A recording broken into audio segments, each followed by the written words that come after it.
That's a man. Peyton Manning stepping out. It's the Zion Show. Pass is caught by Jones.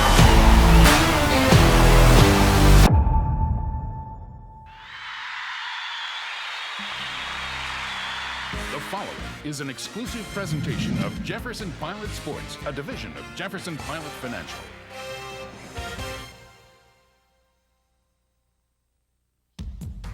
Ole Miss is the only team in the SEC West that controls its destiny. Win out, and they are the champs. It's been 40 years since the Rebels have won the SEC. Now David Cutcliffe's team sets its eyes on the prize. While Eli Manning has led this team, a trio of runners have powered the Rebels, but two will be sidelined, so Tremaine Turner will be the running man. Today, South Carolina comes to Oxford. The Gamecock defense has some real big hitters who are looking to slow down the Rebel Express. It's Carolina and Ole Miss, and it's on the way.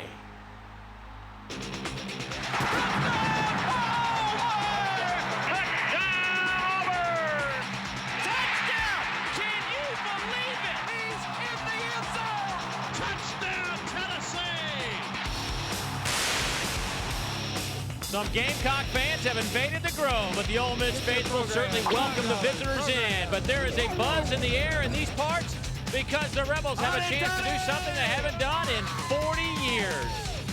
We are inside Vaught Hemingway Stadium on the campus of the University of Mississippi. Our JP SEC Game of the Week. South Carolina at 5-3, and the Ole Miss Rebels at 6-2. But when you look at the SEC West standings, the only team that is left undefeated to this point are the Ole Miss Rebels at 4-0. The Ole Miss Rebels haven't won an SEC championship since 1963. They can continue on a path to the first in 40 years with a win here today. South Carolina, on the other hand, they're playing for a lot as well. They're trying to become bowl eligible. 5 wins so far. This win here today, if they can pull it off, would give them the needed 6 victories. But it all hasn't been pleasantries around Oxford, Mississippi, because Ronald McClendon will not play today. Their talented running back is sitting out for precautionary reasons due to some possible, and I underline possible, NCAA violations. Fajon Pearson also out with a bad shoulder. Jamal Pittman out with a torn ACL. Dave Rowe, this team has been running the football all year long. They had 4 guys they could rotate. They're down to 1 in Tremaine Turner. And it's going to be tough because there's no way, Dave, that Tremaine Turner can do it by himself. John Latina, the offensive coordinator, told us they cannot expect him to run the ball 30, 35, 40 times. So they're going to move Brandon Jacobs over to the tailback spot. And if they can get 15 to 20 runs out of him that are productive, they'll feel very well pleased. Ole Miss came in averaging 170 yards a game on the ground, 4th in the SEC. A team that runs the ball over and over and just continue to pound you is South Carolina. And Dave, I guess on the opposite side, they've got 3 or 4 guys that can carry the football. Oh, do they ever. This is a very talented South Carolina team. They've got a young man in Summers that is just the most exciting freshman you'll ever see, over 500 yards rushing. Then they got Turman, and he is close behind. Then you throw in a quarterback, Dave, that can run. And Ole Miss, if they want to win this football game, they have got to stop the run today. Well, Ole Miss won the toss. They will defer, so South Carolina will receive, and we'll see those South Carolina running backs early. And Lee Rogers will do the kicking for the Ole Miss Rebels. This special teams for Ole Miss has been a big part of the success so far for the Rebel football team. Coach Cutcliffe has not shied away from talking to his team about the importance of this football game and what it means in the history of this school. I mean, let's face it, folks, they're the only team in the West that hasn't been to Atlanta and won an SEC championship since they split the divisions in 1992. They're on their way. They control their destiny for the first time in a long, long time. Kickoff taken about 2 yards deep, and Troy Williamson will bring it out to the 15 where he stood up right there. And speaking of those Ole Miss special teams, let's bring in our 3rd member of our team, Dave Baker. Dave, you saw that kick by Lee Rogers. You've got Cody Ridgway, the punter, and most importantly, Jonathan Nichols, the field goal kicker. He's only missed once. He's got 3 over 50 yards this year. Lou Holtz has been a guy who has been a master of special teams all of his coaching career. He says we can't outfield position this team. We've got to have some big plays on offense. Coach Holtz, in his usual manner, Dave, all week saying his team didn't have a chance. Oh, yeah, not a chance. He's got 2 great running backs and a great quarterback, and oh, boy. Pinkins drops the snap, throws it out of bounds, avoids a big, substantial loss, and that'll just bring up a second down. Here's our Chevy starting lineups today, and for South Carolina, they'll go with Dacus Turman, has 6 touchdowns. Troy Williamson, their big play receiver, number 82, has good wheels as well. Up front, these guys have really molded and gelled into a fantastic unit. They actually play about 8 guys on the offensive line, and this time of the year, if you have 8 healthy bodies to play up front, you're doing very well. Handoff by Summers, picks up a couple of yards. The defense for Ole Miss, the once maligned Ole Miss defense, now a strong suit of this football team. Charlie Anderson, Jesse Mitchell, Daniel Booth, Jamie Mitchell. The linebackers, LP Spence, Justin Wade. 3 of the top tacklers on the team are out of the secondary. Von Hutchins has 4 interceptions. These guys bring the heat. They will step up and hit you, and they have a lot of confidence right now, something they didn't have a month ago. Yeah, those three safeties leading, sometimes you worry about that, Dave, but in this scheme, this 4-2-5, it works very well. Hankins throws near side. Pass is caught by Summers. Nowhere. That'll bring up 4th down, and the Gamecocks will have to punt it away on their first possession. Travis Blanchard steps up from a safety spot to make the hit. Well, they put pressure on Pinkins, and then he dumps out in here to the flat, and then good reaction back to the ball. Get those blue shirts around there. They want a gang tackle. They know these backs can break tackles, but if you're an Ole Miss fan, you've just done exactly what you wanted. Punted them in, kicked them inside the 20-yard line, held them, and now you're going to get the ball at midfield. Josh Brown to punt it away. Mike Espy stands back, but we'll watch this ball. He'll bobble it. It's a loose football. Who's got it? Ole Miss says they will retain possession, or the officials say that Ole Miss will retain possession, but South Carolina nearly came up with the biggest break of this game. Well, you know, when that ball's bouncing, you got a tendency you don't want to lose yards, and that's what SB does. Right there, he touches the football. Now, I don't know who came in and made that, but that was an outstanding, gosh, that was just marvelous. I think it was Matt Pierce.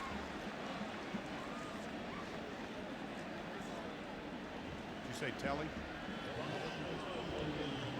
Buzz, what do you have downstairs? Dave, I think what they're actually saying is that the ball was touched by somebody on the South Carolina coverage team down in the ball before the Ole Miss contact and subsequent fumble ever happened.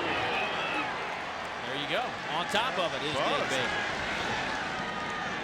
It's a first down and 10 from the 40. Ole Miss will line up in the I formation. Little play fake. Manning to throw. Pass is caught by Chris Collins into South Carolina territory. A gain of 17 yards brought down by Isaac Stackhouse.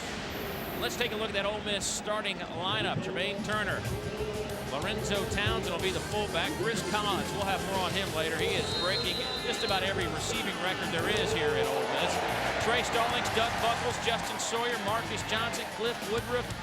Those guys have really stepped up here in 2003 to protect their senior quarterback, Eli Manning, who has 45 school records here at Ole Miss. Handoff goes to Turner. That should be good enough for a first down after the 13-yard pickup. And Dave, this is a good way to set your tone on offense, and that's to be able to run the football. Turner does a nice job, good explosion. Once he saw the hole, he exploded through it. That makes the linemen look great, and I'll tell you one thing, when you come back to the huddle, they're all thanking him. Question I have is how long can Turner continue to carry the football? You know, he's a hard runner, Dave. Well, not a big guy at, 5'10", about 190 or so. Here's Kerry Johnson. Good coverage from South Carolina, gain of about 2 on the play. Stackhouse brings him down. But South Carolina defense, these guys, when healthy, can be real good, but you pick anybody in their starting lineup and they're injured. Mo Thompson, though, an exciting player along the lines of a David Pollock at Georgia, just creates havoc when he's on. Jeremiah Garrison, Ricardo Hurley, Lance Glory are your linebackers, and in the secondary, it's Robinson, Jackson Harris, and DeAndre Island. Second down and 8.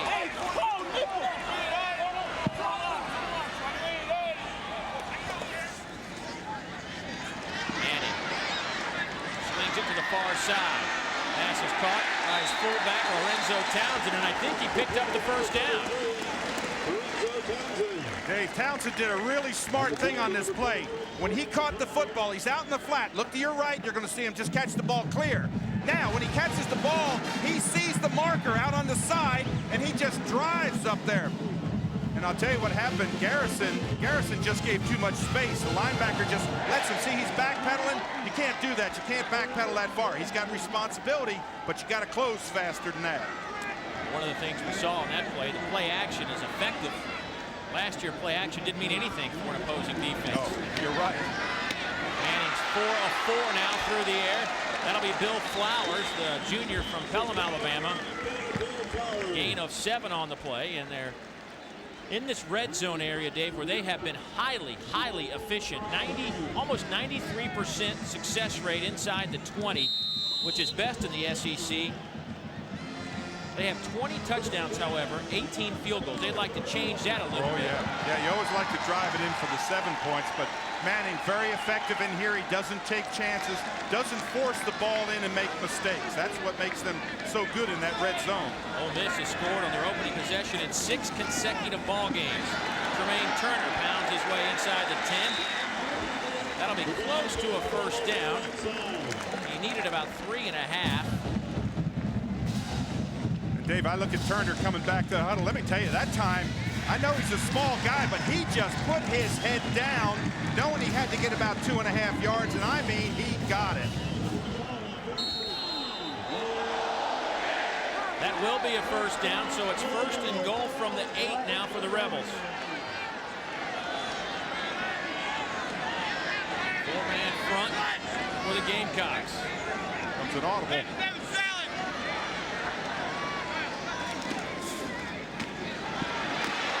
Turner stood up at the 6. That was a big hit from Richard Hurley, the sophomore out of Greenwood, South Carolina. And Hurley just sliding that line, making the play in there. You can count on these South Carolina players. They've got a lot of pride. They know how to play defense. Hurley's a guy that's has had a bad ankle and hadn't played a whole lot, but got moved to the starting lineup today. 4 wide receivers set on 2nd and goal from the 5.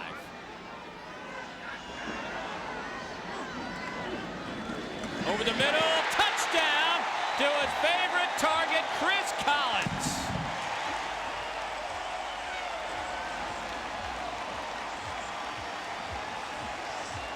And Dave, there's no way to defend this. It's just a little short post.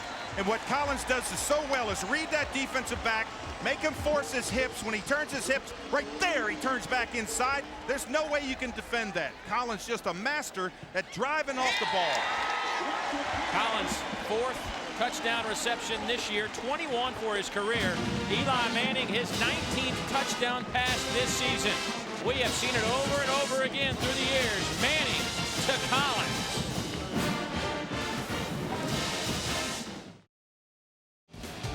The combination that converted the first touchdown for Ole Miss, Manning to Collins. The Rebels lead it 7-0. For the 7th consecutive game, they have scored on their opening drive. Lee Rogers to kick it off. South Carolina will try this again and let it sail through the end zone, and the Gamecocks will take over at the 20. The Jiffy Lube well-oiled machine scoring drive was that last drive that ate up 343, covered 60 yards. Eli Manning was 5 of 5 for 42 yards on that drive. And I got to think, if you're David Cutcliffe, you couldn't have asked for any more. No, you remember we did Alabama here a couple weeks ago, and he was sharp to start. You want to be sharp when you come out there in the quarterback, and those opening drives are so important. That Ole Miss defense, they have had 16 opening drives. That's first and second half. And only allowed 1 score. First play on this drive goes for a first down. Chavez Donnings, the senior out of Tallahassee, Florida, picks up the first down after a gain of 12. Dondrell Pinkins is coming off a heck of a game last week against Vanderbilt. He rushed for 3 touchdowns, 50 yards on the ground. Also had a nice day throwing the football. And coaches told us they've really seen him develop the last month or so. Really with a lot more confidence, believing he can make plays. Exactly. When you have success, quarterbacks get in that zone, they call it, and that's what they feel Pinkins is in. Handoff. Corey Boyd. Gain of about 9. 8.5, 9 yards on that kickoff. That'll set up a nice second down and short now. Von Hutchins and Travis Blanchard bring him down. And I was down talking with Skip Holtz, the offensive coordinator for South Carolina, and he said, you watch Summers, you watch Boyd, 2 freshmen, they can drive the football, they got great athletic talent. There's Skip Holtz. The offensive coordinator. Handoff. Picks up 4 to Boyd once again, and that'll be a first down to move the change. Now, Corey Boyd is a true freshman out of Orange, New Jersey. Coaches said they really wanted to give him a chance today. Maybe 10 carries, see what he can do. Well, it all depends how he does. And so far, he started off well. That 10 can climb to 15, 18. But Skip Holtz, the offense coordinator, told me, he said, we'd like to pound it, but we've got to stay balanced. We've got to pass the football. But we really would like to pound it on them. That big offensive line, why not? Those guys are good. Pinkins to throw it under pressure and sails it out of bounds. Nobody in the area. Good coverage. Pressure came from Justin Wade from his linebacker position. Pinkins, though, when you look at, when I was down on the field before the game, Dave, you know, we've seen Jared Lorenzen, and he's kind of skewed a little bit what our perceptions of quarterbacks, but Dontrell Pinkins is 245 pounds, about 6'2", 6'3". He is a big, big boy. Yeah, and he's a different player because he's a strength player. There's no excess on him. You don't see anything hanging around the middle on him. He's just a man. Junior from Camilla, Georgia. 4 wide receivers on second down and 10. Pinkins changing it up at the line. Summers moves to his right. Drill with a shovel pass, which was nearly picked off. Jamie Mitchell, the sophomore out of Jackson, Mississippi, read it well and nearly had the interception. Boy, Mitchell is on the left. He's going to be on the left of your screen here. He's right in there. And what he does is just read that little screen pass, then he just drops back. He's right there. Look on the left of your screen. There he is, 77. Now look right in there. He's just about intercepted that. But I'll tell you what, if Summers gets his hands on it, that thing picks up probably 10, if not more. Well, that's the difference between making a plus and a minus play. Third down.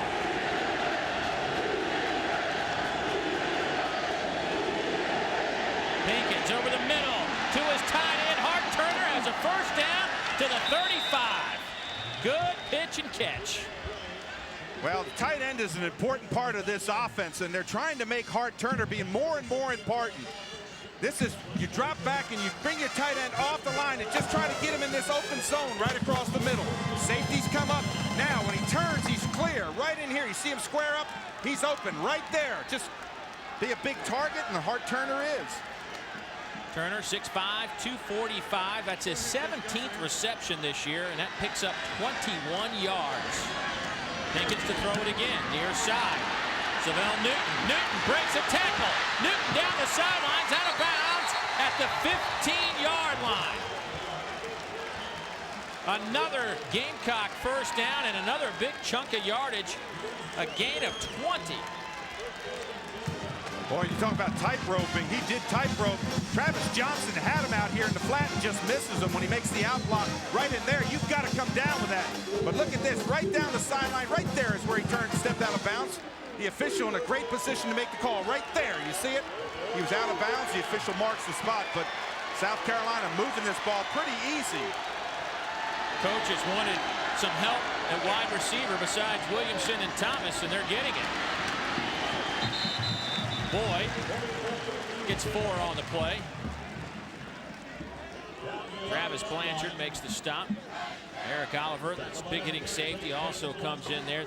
This secondary, Dave, was maligned. I mean, let's face it, these guys were sulking after Texas Tech, but we talked to Coach Chuck Drisback yesterday at length about it. He says, you know what?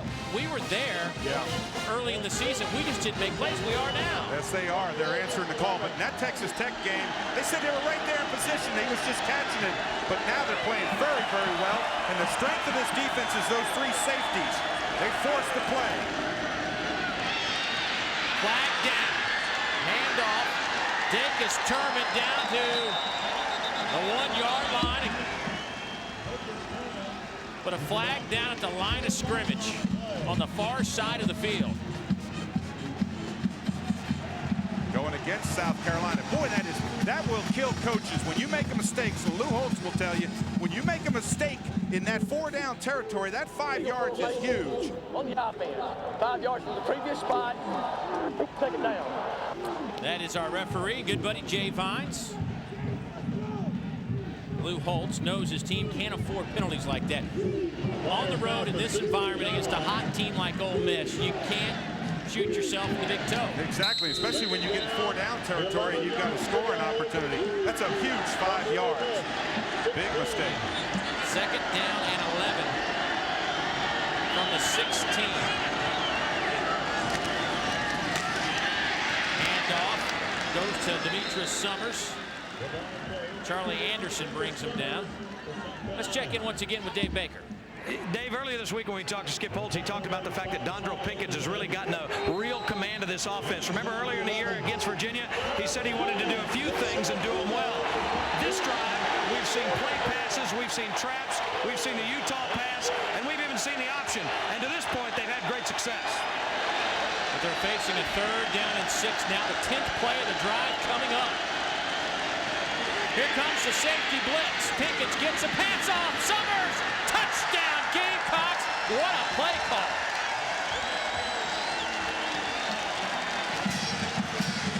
You called it. What a play call. You knew that Ole Miss was going to come with pressure, and they did, and it's the perfect call.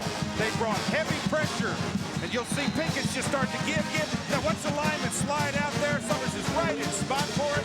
Again, here comes the pressure. They're all coming on him, and he throws that little screen pass, just a perfect call. Point after is up and good. 10 plays, 80 yards. And South Carolina has tied it up at 7. We'll return after a word from your local station. Great day for football.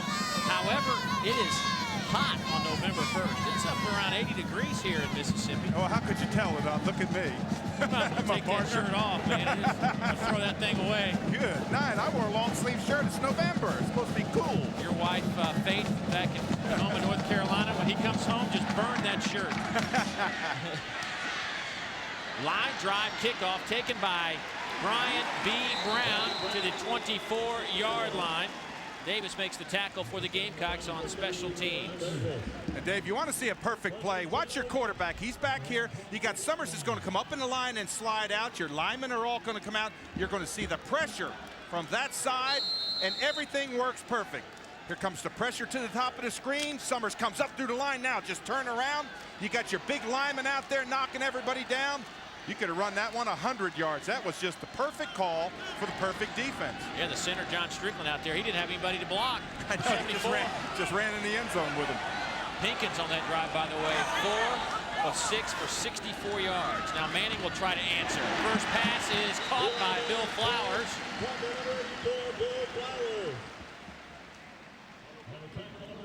Gain of 9.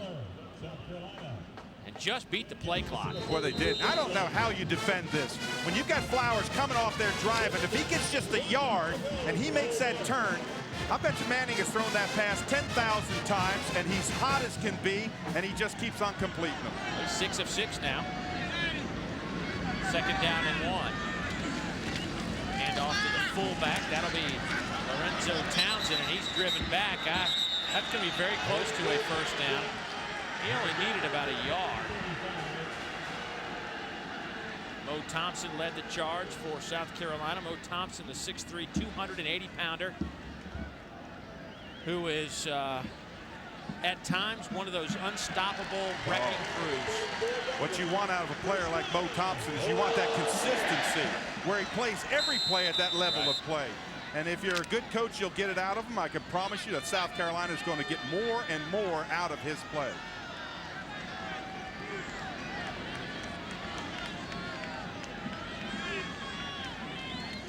On first down, Jermaine Turner turns the corner out over the 40 to the 41. Jamaica Jackson makes the initial hit for the Gamecocks.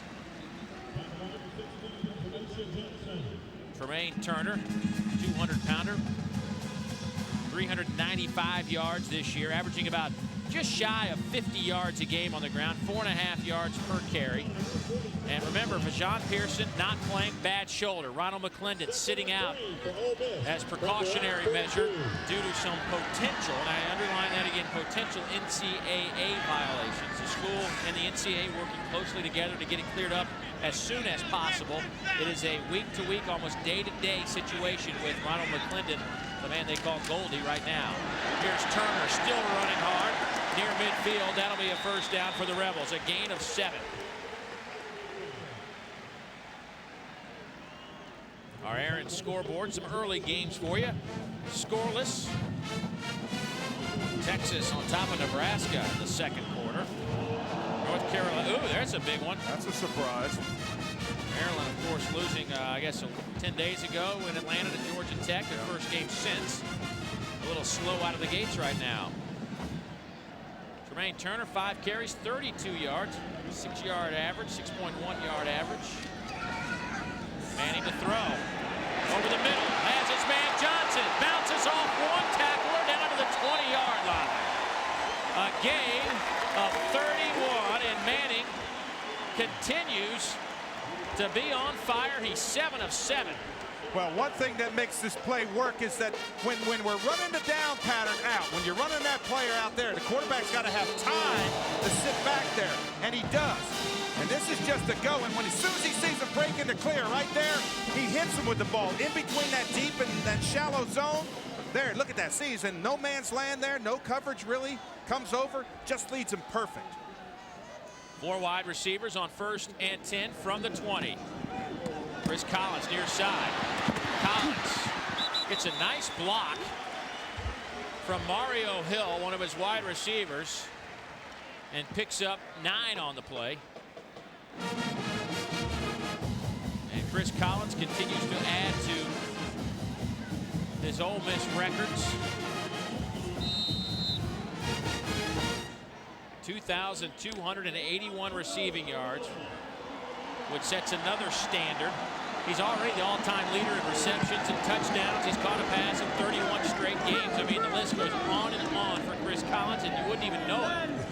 No, I mean, he's the most unassuming person you've ever seen in your life down there. It's like going to a day at the job. I know one thing, if I was drafting in the NFL and I was fortunate enough to get an Eli Manning, the next player I would look for was Chris Collins. They've had such a marvelous combination.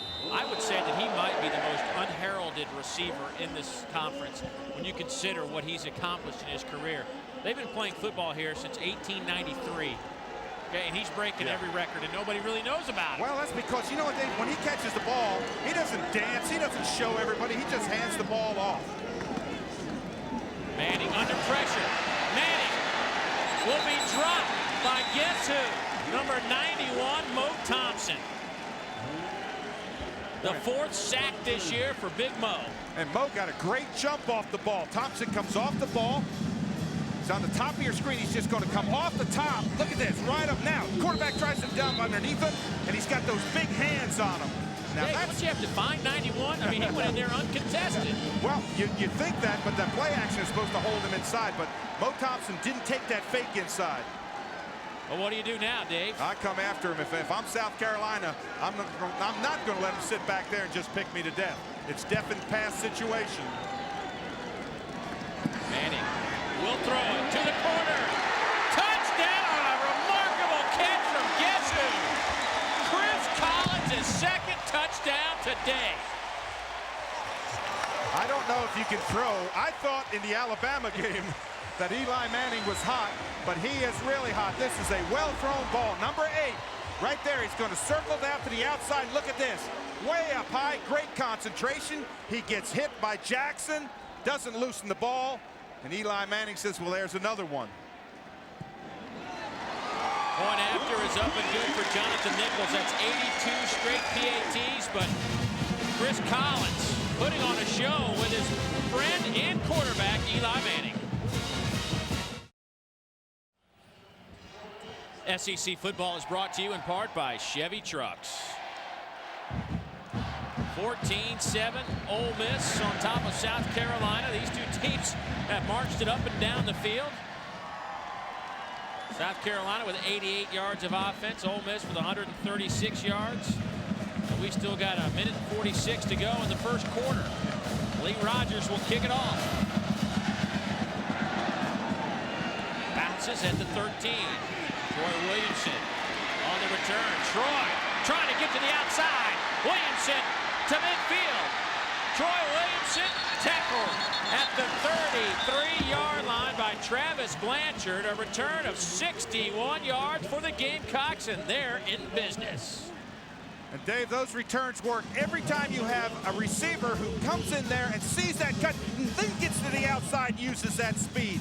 But if you kind of tippy-toe up in there, you get people recovering. But he did not. He came up there and just split that seam and exploded using that speed. Troy Williamson is a big play guy, but he's only returned. That's only his 6th kickoff return all season. But we may see him back there the rest of the year, getting his hands on that football. Boy, he ran in there. He was fearless running into the cut. His average will jump up. Pump fake. Pinkins going for it all. To the near side. Touchdown, Gamecocks. Noah Whiteside. 33 yards on the strike. And folks, buckle up. You love these defensive struggles, don't you? But Travis Johnson just got so fooled on the play. Number 25 bites on that fake right there. Then he goes long, and there was nobody around him. Look at that. Nobody even close to him. All he had to do is not overthrow him. But what happened is Johnson just came up on that fake, that little pump fake. That was the end of that play. Weaver's point after is up and good, and we're tied at 14. Noah Whiteside, the true freshman from Greenville, South Carolina, his first career touchdown. And Lou Holtz has to be a happy man. We'll return after these messages from the SEC. Noah Whiteside, 170-pound true freshman, has evened the score at 14. Expect to have a shootout today, but we got one. Well, I love these defensive struggles. Wow. Well, Gamecock scored in 15 seconds to answer Ole Miss's touchdown. Here's B. Brown out over the 30. B. Brown still on his feet. The two-sport athlete, also a member of the basketball team, with a nice return of 37 yards. But Dave, let's go back to that touchdown. Well, it's really interesting. What they're going to do is they're going to come down, and you're going to see that little fake. When he does that little pump fake right in here, everybody's going to seem to bite on that play. He takes the ball, drops back. Now, when he gets back there, right there's the fake pump. Now, see everybody just kind of fade on it? Then Blanchard, he's got to come all the way back from the outside. Johnson, I should say, Travis Johnson, 25. He really didn't bite on as bad as the underneath coverage did, but they really bit on the fake. Coaches said they wanted to get Whiteside some more action, and they weren't wrong. That pass could have been picked off. It was intended for 27, Brandon Jacobs, bounced out of his hands, and that's the first incompletion for Eli Manning today. Manning now 9 of 10 for 106 yards and a pair of touchdowns. Boy, and the time that Manning has back here. Look at that big offensive line giving him time. He's just staying in there, and he just drops it off, and he makes Jacobs turn around. Jacobs really wasn't ready for the football. Credit that big offensive line. They're giving him a lot of time to look downfield, come off that primary receiver. Rosano, the fullback, with the handoff will go to Tremaine Turner, bounces into his own offensive lineman, but they were being held up by the defensive front of South Carolina. Richard Hurley will get credit for the tackle. Here's our Aaron scoreboard. Michigan on top of the Spartans, 7-0 in the second quarter. Texas over Nebraska, that in the second. North Carolina, Maryland now tied up at 14 apiece. Here's a 3rd down and 10 for the Ole Miss Rebels. 3 wide receivers, 2 to the top. Oh, here comes an audible. Barry Johnson moves closer to the right tackle. Manning looking over the middle. Has Chris Collins. That's a 1st down and more. Collins cuts it inside. Collins to the 25-yard line.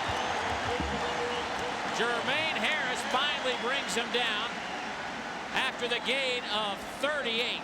Boy, Dave, and the confidence that they have in the offensive line given time, then that's that little plant. And when he comes in between that seam, you see him just dodge one person, and they just cannot cover Collins. There's just nobody that's staying with him today.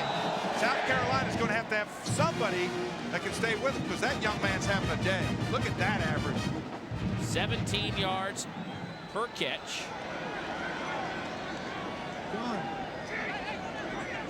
That's Turner in motion.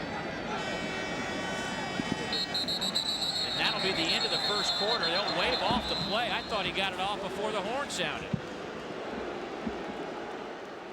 Official timekeeper down on the field. End of the first quarter. And according to Jay Vines, who has control, that is the end of the first quarter. And we had our share of fireworks. Eli Manning is hot. Dontrell Pinkins is hot. It's 14 apiece in Oxford. Second quarter football just around the corner.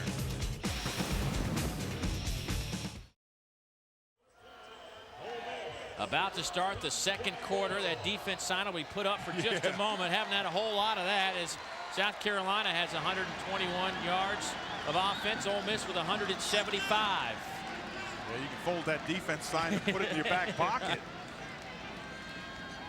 Manning to throw. Here's Bill Flowers.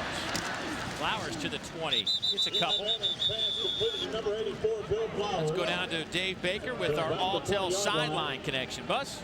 Dave, the times we've been at Ole Miss this year, we've talked a lot about this AstroPlay playing surface, those synthetic fibers. It is great. They love the footing. The downside to it, right there. First Saturday in November. That's right. 100 down here on this surface right now. It is a hot day, and I'm telling you, fatigue will be a factor. Not for me, but for the players.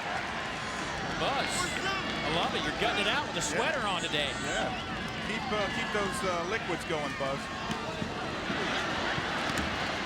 Collins down to the 15, maybe the 14-yard line.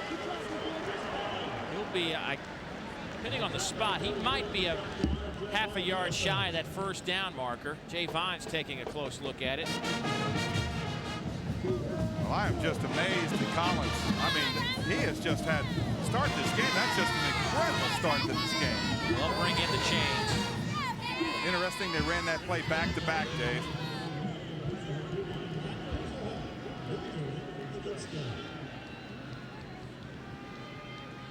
Gonna bring those chains from all the way across the field.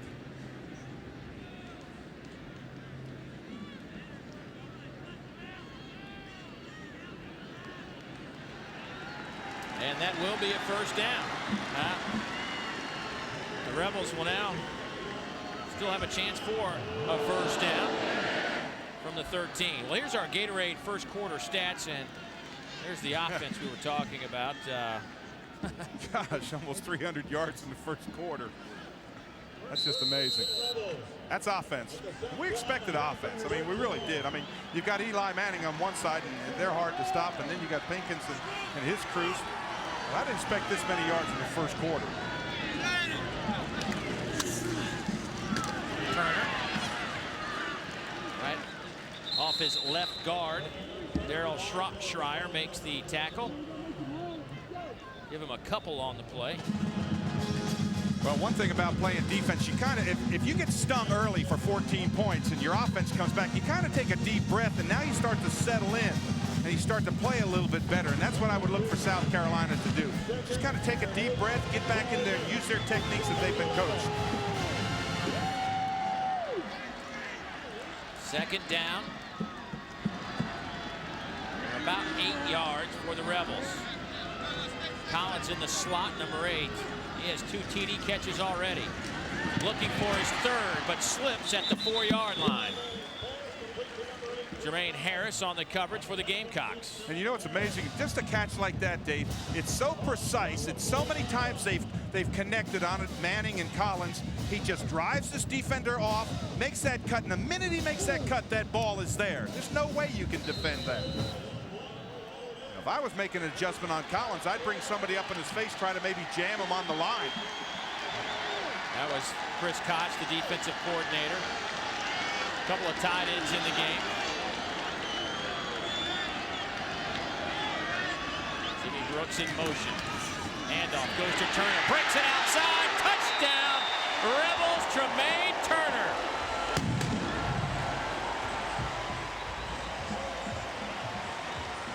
Back and forth we go. Well, Dave, what happened on this play is that Jimmy Brooks, the tight end, gets a great seal on the top. He gets that good seal right in there. Now, you see it, you get to the outside, use that speed. But you got to credit number 83, Jimmy Brooks, for a great block on the outside backer.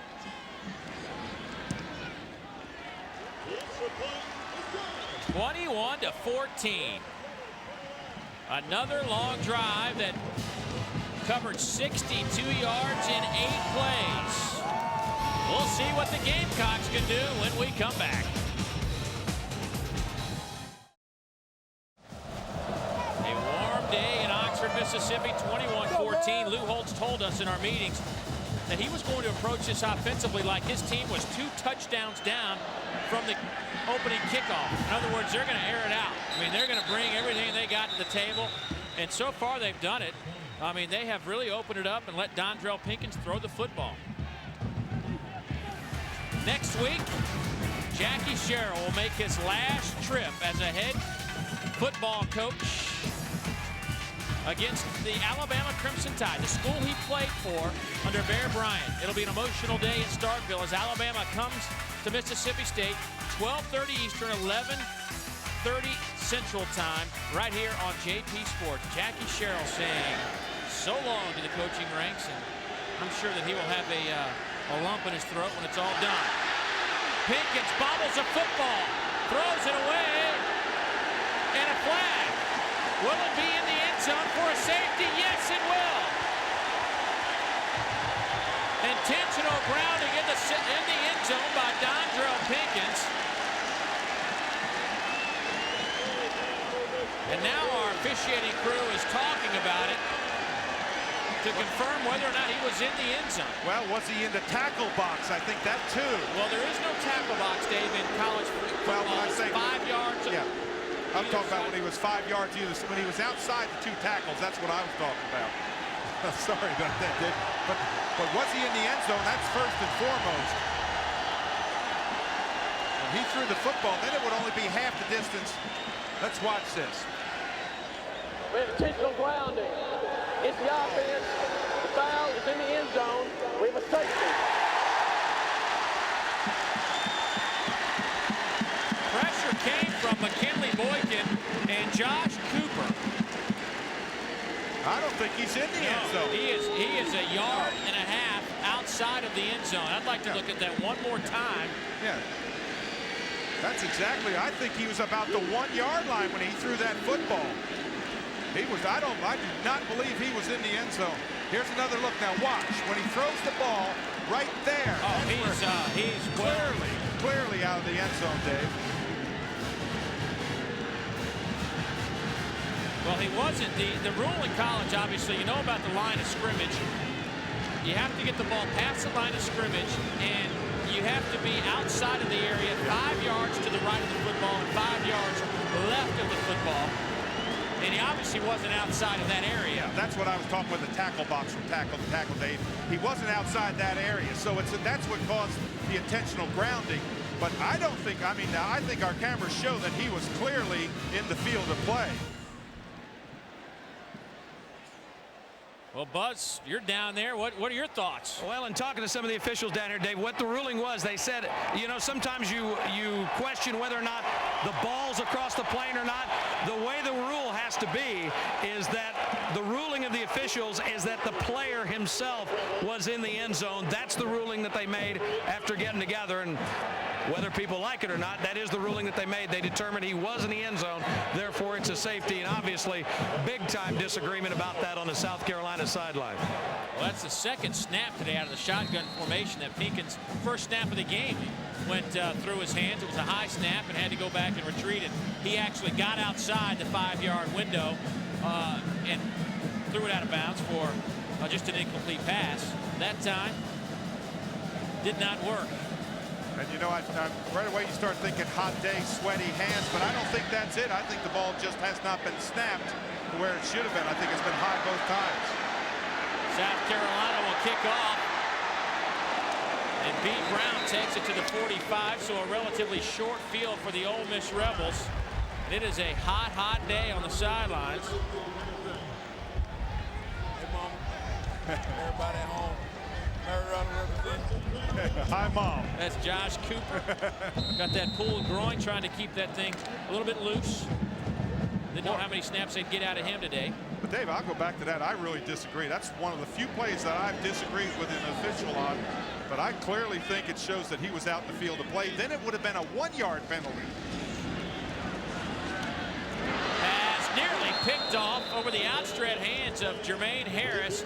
Jeremiah Garrison was on the coverage.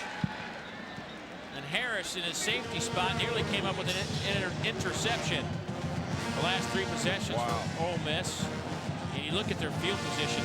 They have the best starting field position in the Southeastern Conference. And on the flip side, their opponents have the worst starting field position in the SEC. So a outstanding combination if you're a Rebel fan.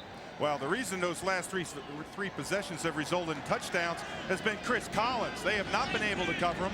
When they've needed him, they found him for first downs. They've kept drives alive. Got to do something to disrupt him. Handoff gets a couple. Brandon Jacobs.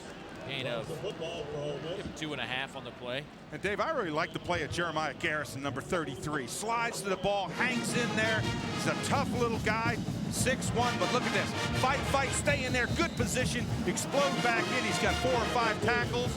Well, Kim Anderson tells me he's got 4 tackles, but really gets to the ball well. I just like his style of play. Full go. 3rd down and 8. Manning checking off again. He changed the play about 70% of the time last week against Arkansas at the line of scrimmage. Manning fires, passes caught by Flowers, and that'll be a first down to the Gamecock 42-yard line. A gain of 11 on the play. And Dave, what made that play go is Rosano in the backfield picked up. Well, there's George Goss, the junior from Conway. He's been bothered by a bad knee. He missed a couple of games, returned last week. And Dave, if they don't have Big George over there, that's a blow for this team. He's hobbling right now, and you know he has 4 sacks, 22 tackles from that in spot. He plays that weak side end where you're pass rushing. He's got a great pass rush talent. 4 sacks. They're going to miss him. There's Brandon Jacobs. Picks up about 8 on the play. Let's check in with Buzz again. Hey, Dave, you know, down here on the field, everybody takes digital pictures now. We do it at home, and so do photographers on the field. Take a look at this. A photographer who asked not to be identified had this instant image of the ball already out of Pinkins' hands, and he's still out of the end zone. You know, we've had so much talk this week about replay in the pros. It's a tough job these guys do, and unlike horse racing, there is no photo finish. You would know, a Lexington boy yourself, about those photo finishes, but yeah, I mean, just blatantly they missed him. Well, they did. And you know what? The greatest fans of this game are the officials. They are the greatest fans. They love it. Here's Jacobs. But a flag down, and I think Bill Flowers, the wide receiver, is going to be called for a hold. Boy, Flowers knew it. The minute he got up, he pulled his hands back. He looked guilty. Number 84 is going to get, he just went, oh, man, he slapped his hands together and walked away. He knew he had held him. That's when you go over to Coach and say, Coach, look, I had a good angle on him, and when I got up there, he just turned on me, Coach. Holding on the offense, 10 yards from the spot of the foul. Repeat, 2nd down. We may be able to see number 84. He's on the left-hand side of your screen. See if we can see it in here. He's outside there. There he is right there. There he is right there. Oh, yeah. You know why you can see it? Because when a defender came off it, you can see him kind of get tugged back. Dante Robinson was the defensive back that was being held. 2nd down and 6. Gary Johnson to the 30. And the Rebels will pick up their first down. A gain of 10 on the play. Tremaine Tyler trips him up. Well, this is good blocking. What it is, it's a bubble screen. And what they try to do is they throw it underneath right there. Now, look at the linemen locking up in here, locking up in there, looking down inside. Everybody just running to the play. The ball's thrown early. I got to tell you something. Eli Manning, and we've seen him a lot. He is sharp today. 15 of 17 for 183 yards and a couple of touchdowns. South Carolina needs a big play here soon. Manning, no to go with it. Eli Manning scrambling, throwing, throws it out of bounds. And that'll bring up second down. Last week, Eli Manning actually outrushed Matt Jones of Arkansas. Never would have thought in a million years I'd say that. Well, Lou Holtz saying don't lose backside containment, because you get pressure on an Eli Manning. You can't lose the backside because then he comes out there. But boy, I'll tell you one thing, those offensive linemen, they love Eli Manning. Great play selection, good balance back and forth. You see the passing yards, and when he's going to get sacked, he dumps the ball off real quick. Well, here's a second down and 10 now. You mentioned a big play. The Gamecocks really need to step up. Turnover here would be just what the doctor ordered. They're tied for second in the league at +7 in the turnover margin department. Espy drops it at the 15.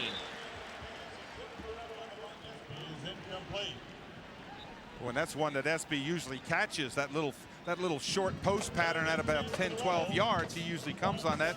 Yeah, who does need a Heisman when you got an Espy? Buzz, what do you have about that South Carolina D? Just interesting, Dave. I know you guys have talked about it a lot. It looks like Chris Kosh has just made the decision that he is just not going to blitz much, and he's content to try and stop the Rebels back there in coverage. There is Chris Kosh. Manning on third down. And a flag will be thrown. Kerry Johnson was held up by Isaac Stackhouse at about the 15-yard line. Yeah, Dave, you knew that right away, because there's no way the coordination between Kerry Johnson, the receiver, and Eli Manning is that poor. But when Johnson made his little cut, he got held. And sometimes, Lou Holtz will be the first one to tell you, sometimes that's not a bad play, because it's not a touchdown. It's right here. Right there's the hold. See, he had him right there. And again, that could have been a touchdown as compared to just a short penalty. So sometimes those plays aren't bad. Pass interference on the defense. 15 yards from the previous spot. First down. This whole situation set up again by the safety call.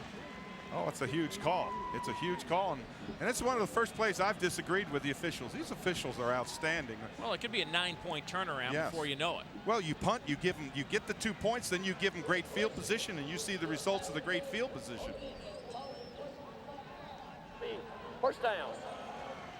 Jay Fines clarifying that. It'll be a 1st and 10 at the 15-yard line now for the Rebels with 9:18 to go in the second quarter.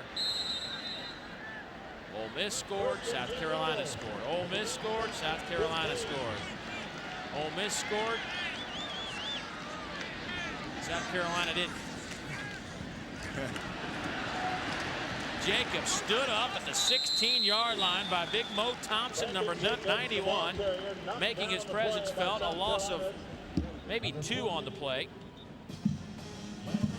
This is the way you want to play. You come down the line. You see Mo Thompson in there, 91, slide. He's got Lance Laurie, 48 there. But this is just great play. Look at that. Laurie comes in and cleans him up, but it's Mo Thompson playing that line. That is outstanding. Be able to play 7-8 yards from your position, slide along and not give anything. That's a plus in the grading. Hand off Jacobs. Jacobs inside the 10, down to about the 9-yard line. Jermaine Harris, first man on the spot for South Carolina.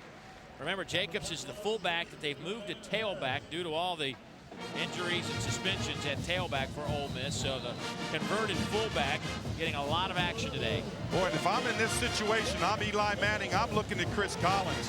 If I'm South Carolina, I've got to start thinking, hey, Chris Collins. That was John Latina, the offensive coordinator.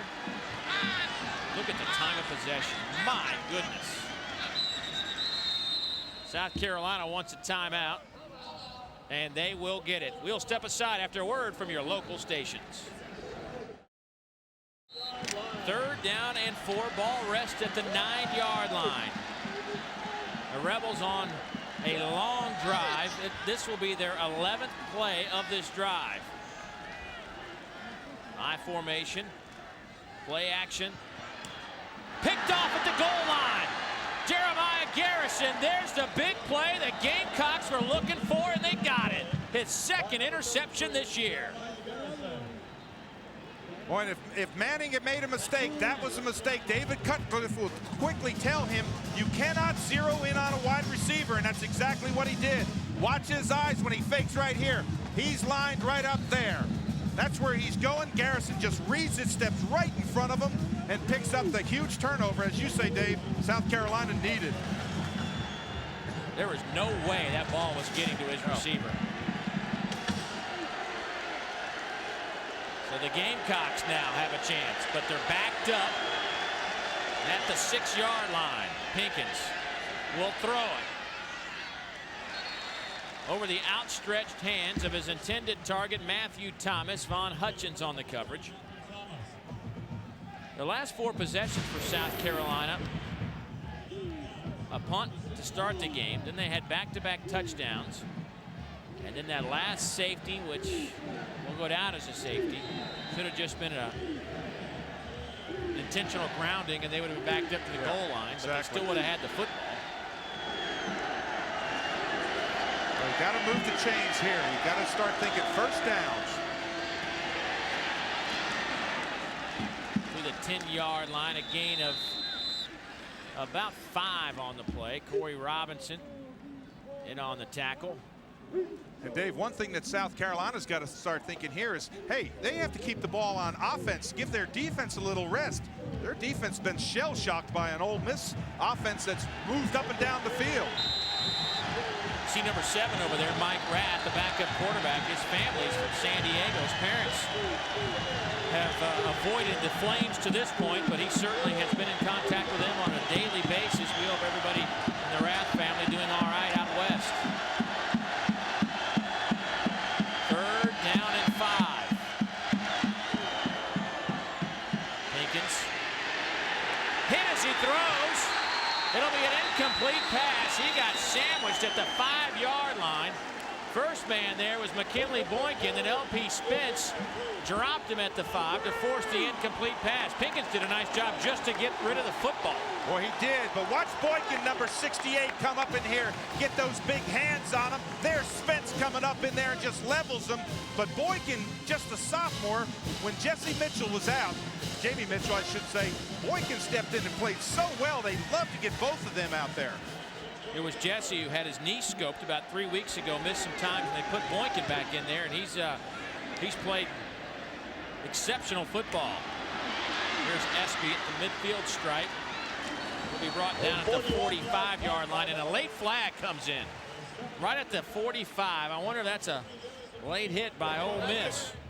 Jay Vines hustling up to get the call.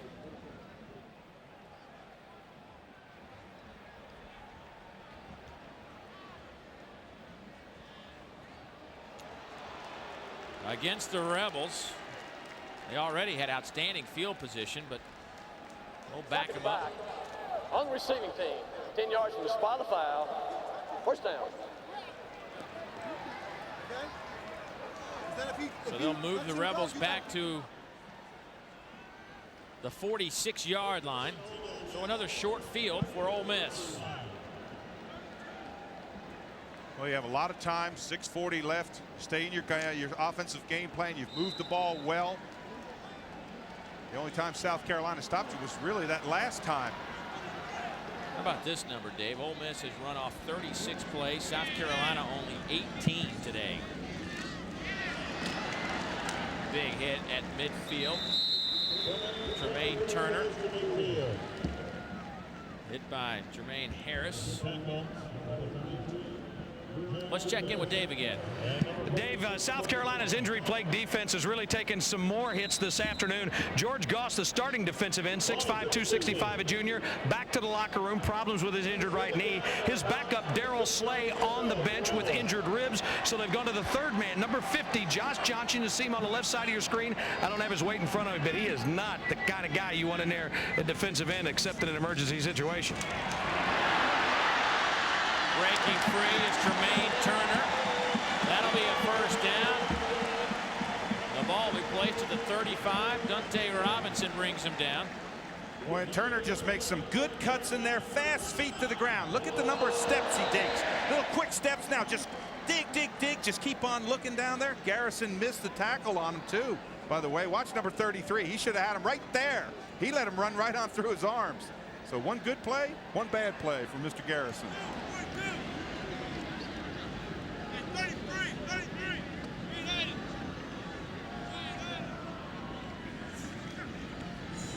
Handoff again. Tremaine Turner to the 33. Tremaine Turner on the right side with the carry.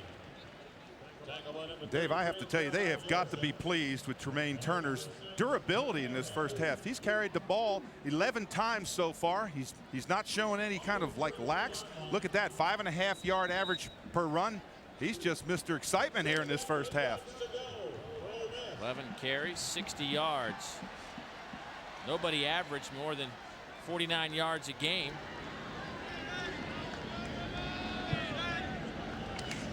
On the ground for the Rebels. Here's Manning to throw. Has his fullback, Rosano, who coughs up the football. The Gamecocks have it. And who is it? Number 33, Jeremiah Garrison, who already has an interception today, now has a fumble recovery.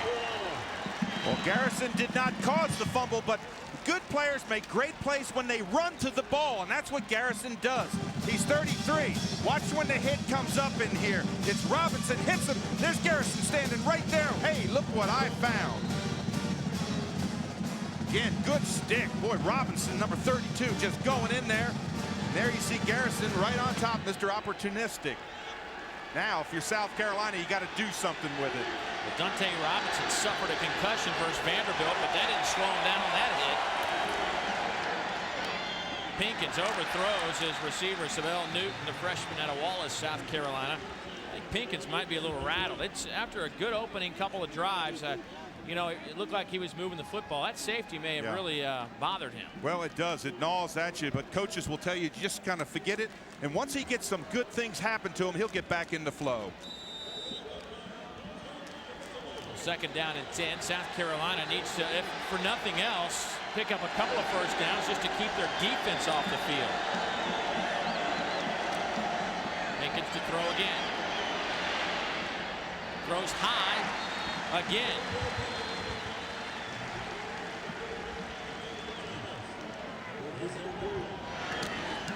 Those first couple of drives for South Carolina.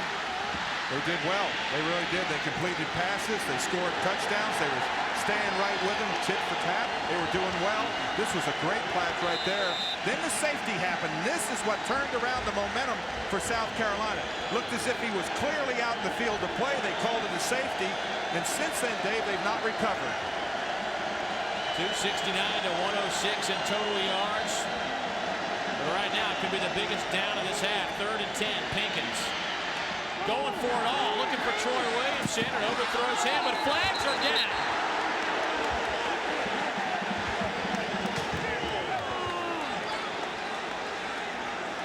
The Ole Miss coaches will say it was an uncatchable football. Oh, yeah, that's exactly what they're saying. You see that hand over top of the head? That ball was way out of bounds. Disregard the flag. Disregard the flag. Ball was uncatchable. Ball was uncatchable. No pass interference. Well, Dondrell Pinkins started 6 of 9. He's now 0 for his last 5. Well, look at where the ball is now. He's out of bounds right in there. You see where the ball is? The ball's way back over in there. No chance for him to catch the football, even if he hadn't been interfered with. So, good call. Good wave off by the officials.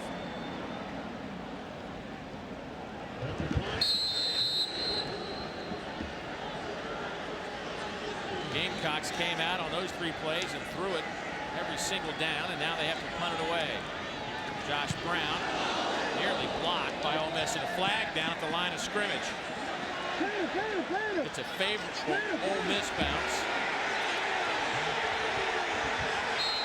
There's all kinds of people pointing all over the football field. Pick a guy, and he's being pointed at right now.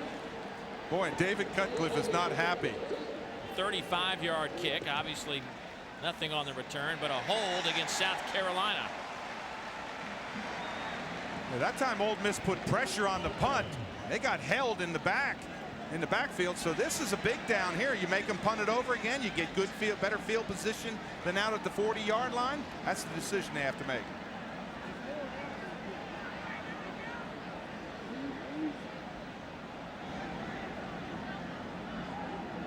Those coaches are working the officials.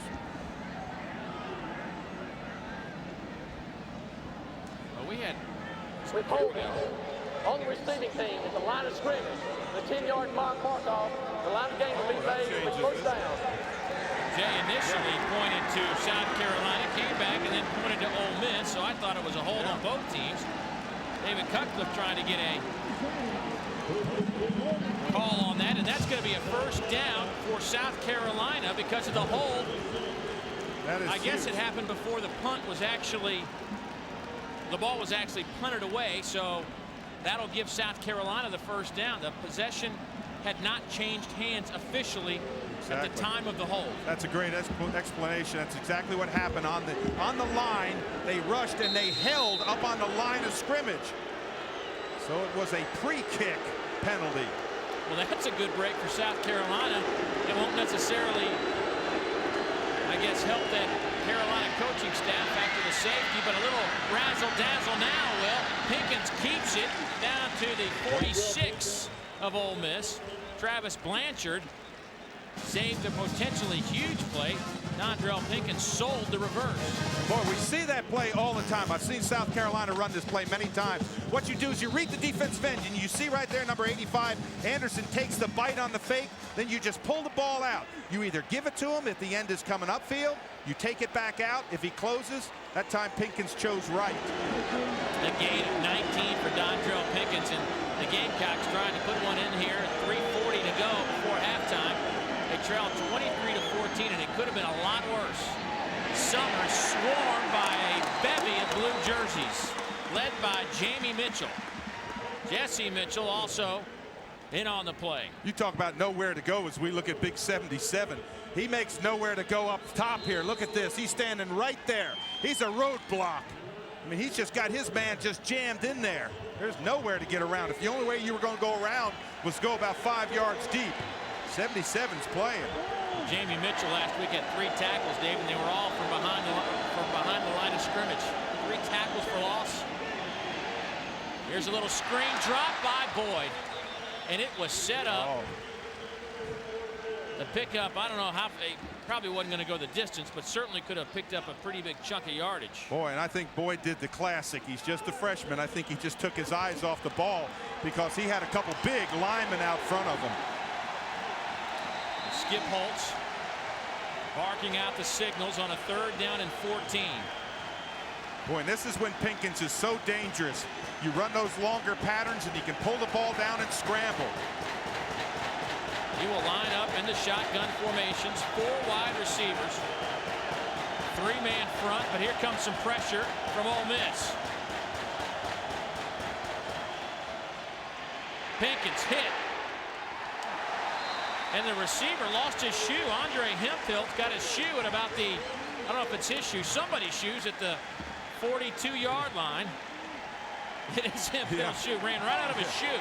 Yeah, when he made that cut, his shoe came off and he wasn't even in the pattern. Dondrell Pinkins now 0 for his last 7 throwing the football. Boy, and look at this pressure. He's got Jamie Mitchell just coming right down his throat, untouched. And he waits till the last second. You see the receiver fall down in the center.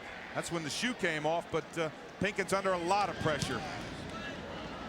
Gamecocks will punt it away. It will hit at the 4 and bounce into the end zone, and the Rebels will take over at the 20-yard line. So a weird sequence of events over the last 30 minutes or so, but Ole Miss still has the lead. What's perfect for a tailgate session before a football game? How about the Chick-fil-A party tray? You get a free gallon of tea with every purchase of a Nuggets party tray, running through November 15, 2003. And out at the Grove today, they had their Chick-fil-A nugget tray. Watch the little man in the white shirt. Hey, put that back. I saw that. How about him just stealing a nugget? It's not like there's enough food out in the Grove or anything. Goodness gracious. Handoff to Brandon Jacobs, gets a couple of yards, 2:34 and counting before halftime.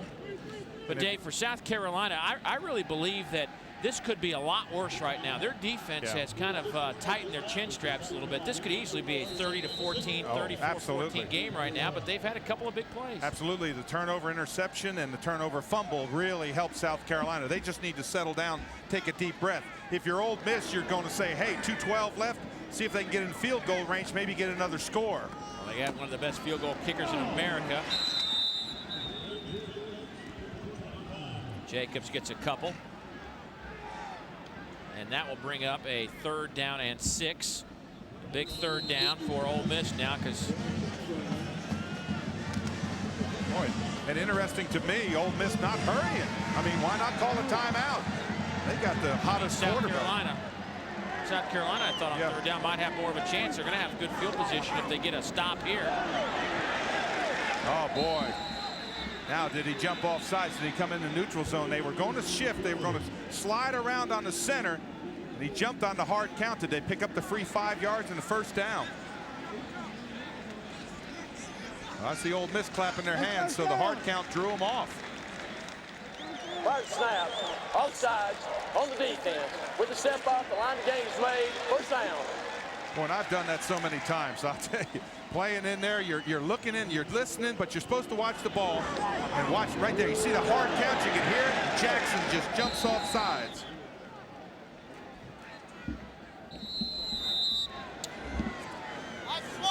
So now a 1st down and 10 for the Rebels, the easy way. Manning to Rosano. That's the same play that Rosano coughed it up. Dante Robinson made the hit. And Ole Miss will hurry it up.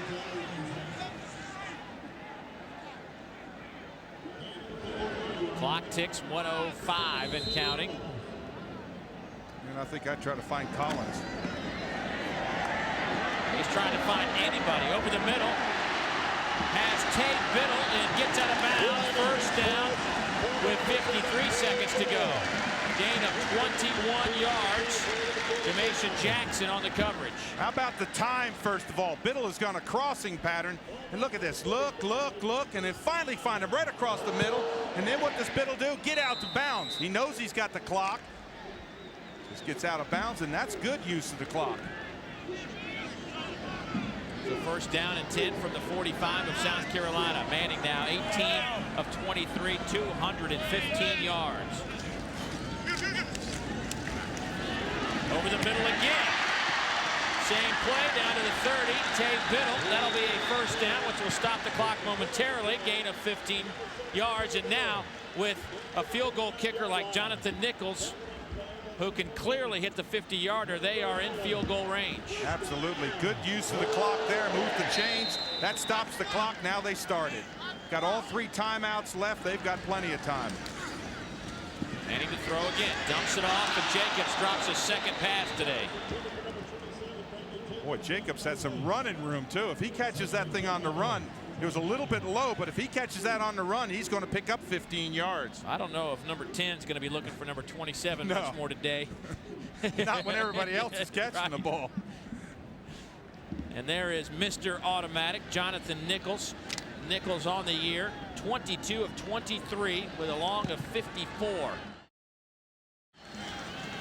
Right now, it would be a 47-yarder.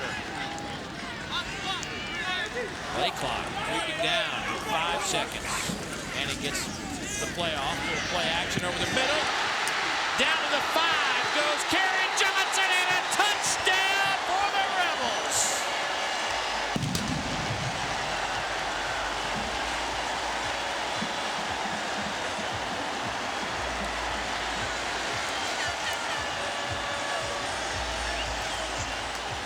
Dave, we're seeing a clinic. This is a post pattern. Number 2 is going to come right across the middle. There he is, and look at that ball. You cannot throw the ball any better than Eli Manning is throwing right now. Kerry Johnson, man, he just, I mean, those hands, that ball was right there, perfect.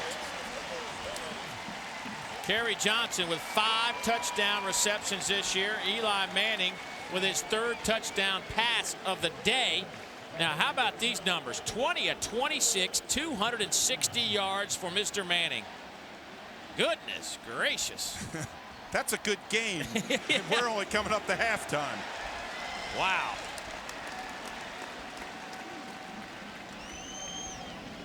Our Chick-fil-A nugget of today's game.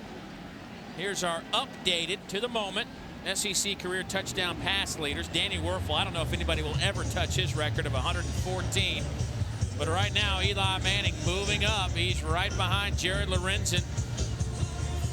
And he's 16 behind Peyton. I don't think he's going to catch Peyton. He's going to have to do something to catch Peyton. But, hey, we still have a second half. This has just been an amazing display. Last week, Manning threw for 145 yards against Arkansas in a downpour for the most part. 260 here today.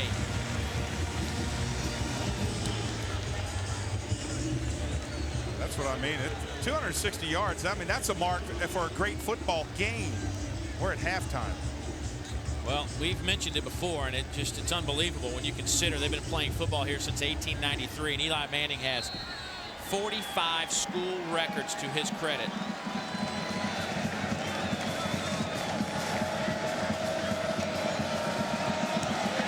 Kickoff from Lee Rogers.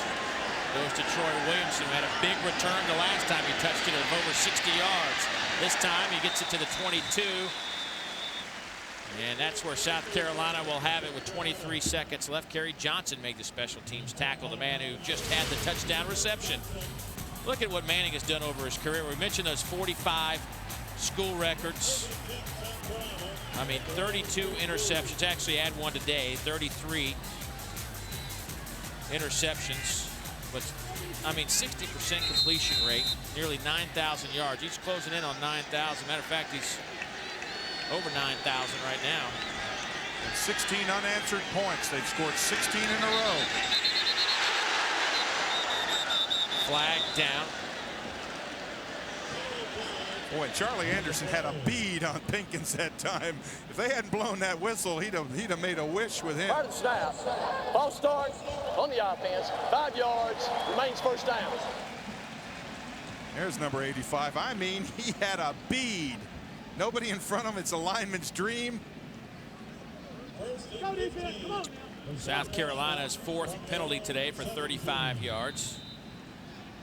That'll back him up. Ole Miss still has 3 timeouts left, 20 seconds before half. I think they'll be content just to let the Gamecocks run it out if that's what South Carolina wants to do. We'll delay handoff. Here's Summers, Demetrius Summers to the 25-yard line. Gain of about 9 on the play. We didn't see much from Demetrius here in the third quarter. South Carolina didn't have a whole lot of plays, and they went to the air attack.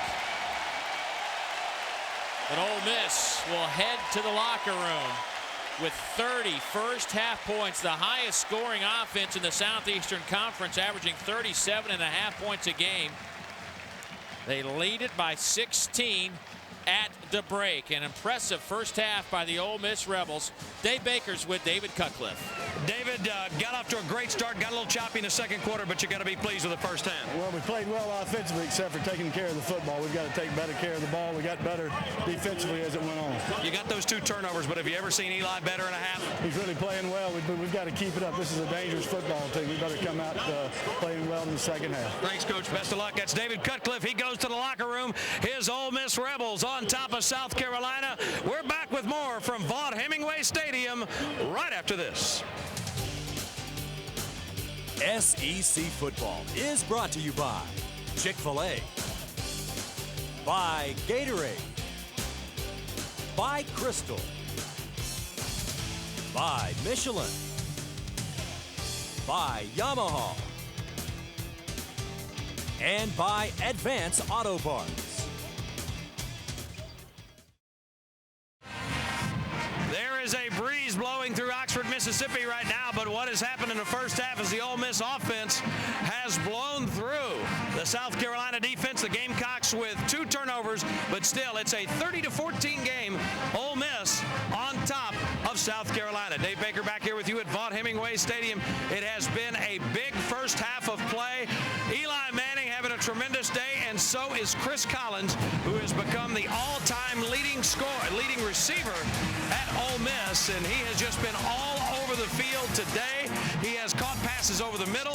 He has caught passes to the side. He has caught touchdown passes, and in the process, he has become Ole Miss's all-time leading receiver here this afternoon, and he is a big, big reason that Eli Manning and company have been doing more than previewing. They have been out here, and they have been showing South Carolina's defense what it's all about, and that's why the score here at the break is 30-14. All right, folks, time for the Think Outside the Bun call of the week. It is presented by Taco Bell. Last week, Tennessee was thinking outside the bun against Alabama in their 5 overtime game. The two teams matched scores for 4 overtime until a winner was declared in the 5th. The call for the game-winning TD pass went to Casey Clausen, who hit James Banks for a 25-yard score. The Vols held on to win by a count of 51-43, and that's our Think Outside the Bun call of the week, and it's presented by Taco Bell. The Ole Miss band, they've got plenty to play about here at halftime. The Rebels on top of the Gamecocks by a count of 30-14. We've got a lot more still to go when we come back right after this. It is a brilliantly, wow, summer-like November day is what you could say here in Oxford, Mississippi. The Ole Miss offense is hot, and the fans don't mind the heat as their homestanding Rebels lead South Carolina by a count of 30-14. Let's take a look now at the Advance Auto Parts drive to the SEC championship standings. And in the East, the big one this afternoon, Florida and Georgia. Remember now, there are so many scenarios that could still result in a 3-team tie in the SEC East. It could get to the point where the athletics directors not involved might have to vote to see who represents the East in Atlanta. In the West, though, Ole Miss controls its own destiny right now. The Rebels, the only unbeaten team in the Southeastern Conference, as they lead it now 30-14. Coming up next week, we're going to head across the state. Saturday at 12:30 Eastern, 11:30 Central, we head up the road to Starkville as Alabama takes on Mississippi State. Jackie Sherrill coaches against his alma mater for the final time with the help of Justin Jenkins, who leads the SEC in receiving. The Tide's Sean Williams has been one of the best runners in the conference this season, while quarterback Brody Coyle, he's been valiant, an absolute warrior playing through the pain of his separated shoulder. Don't forget, Cooper Tire's SEC Football Today precedes our game coverage. Next week, we'll check in with one of the best offensive linemen in the SEC, Tennessee's Michael Munoz, who's adjusting to a big change in his life. We'll also catch up with the 2003 Hall of Fame inductee Billy Neighbors, who helped the Tide to a national title in 1961. That's all coming up next Saturday. Be sure to join us, noon Eastern, 11 o'clock Central for the show, followed by the game a half hour later. Right now, it is Ole Miss on top of South Carolina by a count of 30-14 on a beautiful afternoon here in Oxford. We are coming back with much more here at half right after this word from your local stations. 30-14 is our halftime score here at Vaught Hemingway Stadium. It has been a sun-drenched crowd. And boy, the hometown fans have had lots to see in this first half of play as their Rebels lead it by a count of 16. As we send it back up to the guys who'll take you through the second half, Dave Neal and Dave Rowe.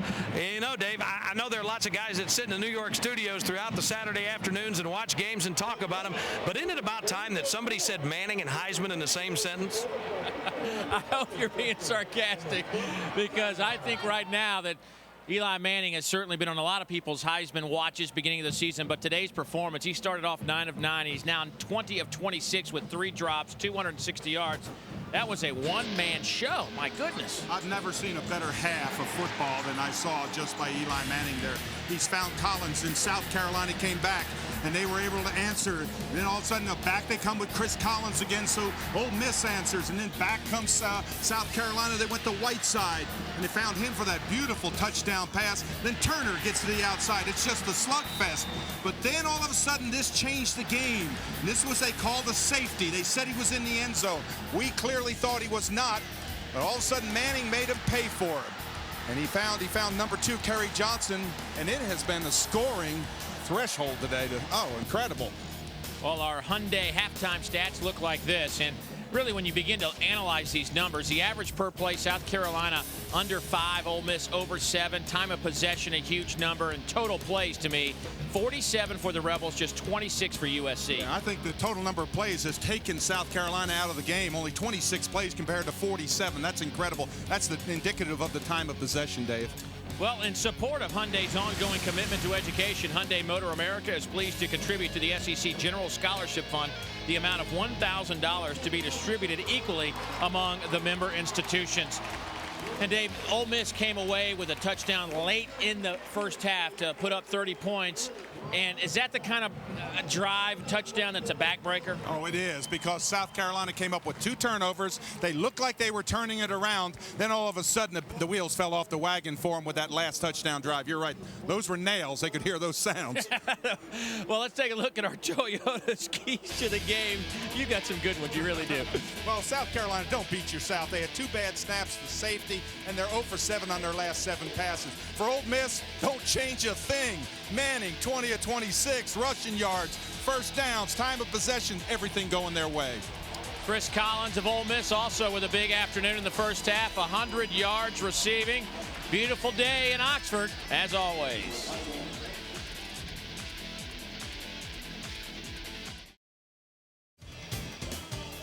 (30-14), we begin third quarter football. Let's check in with Dave Baker, who just caught up with Lou Holtz. Coach, you had 2 good drives on offense, and it just looked like you haven't had your rhythm since that safety call. Well, we haven't, but we also haven't had the ball near enough. You know, just defensively, when they throw that quick screen out there and they have time to throw, and we're not doing a good job on coverage. A lot of the completions should not be, but other, we just can't get a pass rush. Okay, thanks, Coach. Best of luck second half. That's Lou Holtz, Dave. Thank you, Buzz. And, yeah, they got to put some pressure on Eli Manning, because you cannot, I mean, he's just picking them apart right now. If you let him sit back there, it's like 7-on-7. You've got to bring a backer, an outside edge player. You got to get some kind of pressure on him. Well, one of the problems, we caught it in the first quarter, and that's when George Gauze, the defensive end, went out of the football game with a bad knee, and then his backup, Darrell Slay, also went out. I mean, they are thin up front right now, and this defense was banged up to come in. Here's a look at that running attack that came in. A couple of true freshmen, Summers and Boyd, we expected to see a lot of. Dacus Turman, only 1 carry today. Yeah, they've changed their game plan because they've been so outshouted by the number of plays. Now what they need to do, you need to chip to get back in this game. You don't try to get back with a huge play. You try to kick off here, hold them, get position. Well, that's one of the downsides for South Carolina, is now they got to go out and play defense. They played almost the whole first half. And a good first half for Eli Manning. 20 of 26, 3 touchdowns, that interception, and a few of his bright moments. Right. I want to tell you something. He's a 100-watt light bulb, but this is bright. This young man has had a half of football. As I said, I don't remember seeing a better half of football. He has found everybody open. He's had time. You have to, and the passes have been right there. That one to Kerry Johnson was right there, Dave. Good run by Johnson as well. And Ole Miss will start off by handing the football to Tremaine Turner. Tremaine Turner in the first half carried it 11 times. Gained 60 yards on the ground, 5.5-yard average. Brandon Jacobs, 7 for 27. Ole Miss came in averaging 170 yards on the ground, which was 4th in the Southeastern Conference, and having a pretty good day right now in terms of running the football. If you can run the football just a little bit for Eli, it'll make him that much better of a quarterback. There's Turner, nowhere to go against that right side of the defensive line. Jackson makes the stop for the Gamecocks. You got to get pressure. You got to hold them on second down. You got to bring up that long-range situation. Got to convert third downs. If you're Ole Miss, you got to convert. If you're South Carolina, you got to stop them. You got to get the ball back in decent field position. Ole Miss 3 of 4 on third downs today. This will be a big defensive stop for the Gamecocks if they can hold them here. Boy, Manning has called more audibles on the line.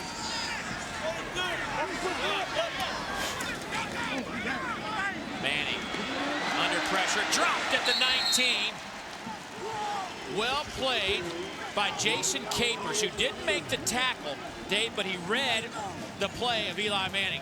He really did. And I was watching Mo Thompson, number 91. Watch this. Come around the outside. Now, never give up. Just keep that motor going. You see him reach up with that right hand trying to rake the ball down. That's the way you play, big man. That way you get the play on Sunday. First punt of the day coming up from Ole Miss. Mo Thompson with another sack. 2 of those today. Summers back to return the punt. It's a good one. Cody Ridgway has averaged about 48 yards a punt in his last 2 games.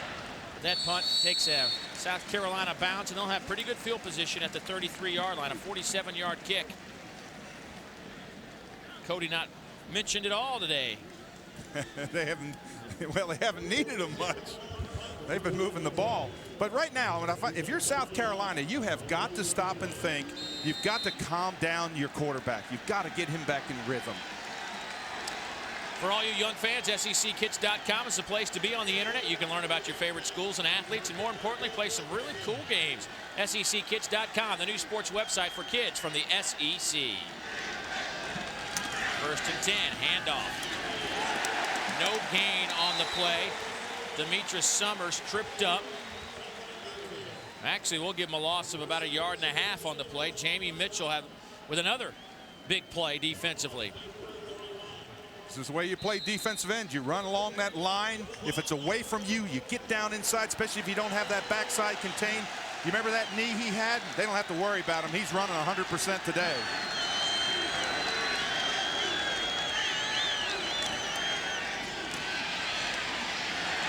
Handoff goes to Corey Boyd. Boy, South Carolina wants to run the ball so bad. That time, Boyd, when he makes that little cut, he just trips in there. If he was able to get through the hole, he had 5-6 more yards. All right, there's the signal in. You see Skip Holtz just turn and walk away. They signal in the play. I think what you got to do is you got to go downfield. You got to find a wide receiver. You got to call upon that offensive line to give you time. See if he can find maybe Williamson outside or Muhammad outside. Muhammad's been awfully quiet.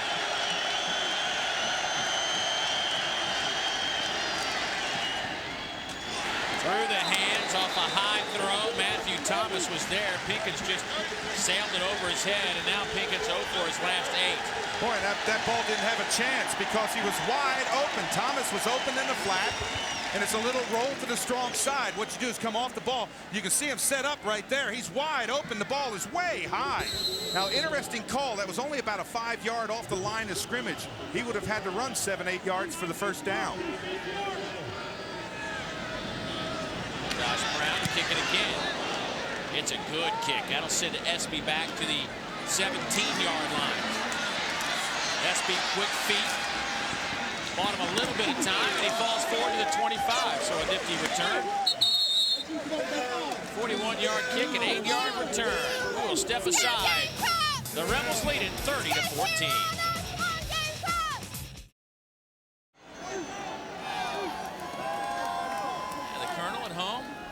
Colonel Reb, no longer with the program on football Saturdays.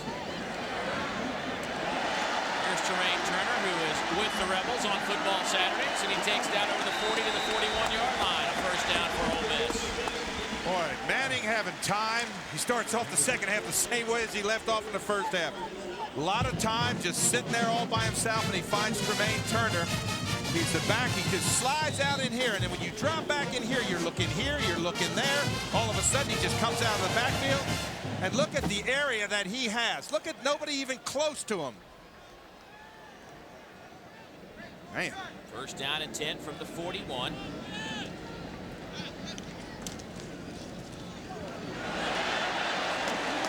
Tremaine Turner on a big carry.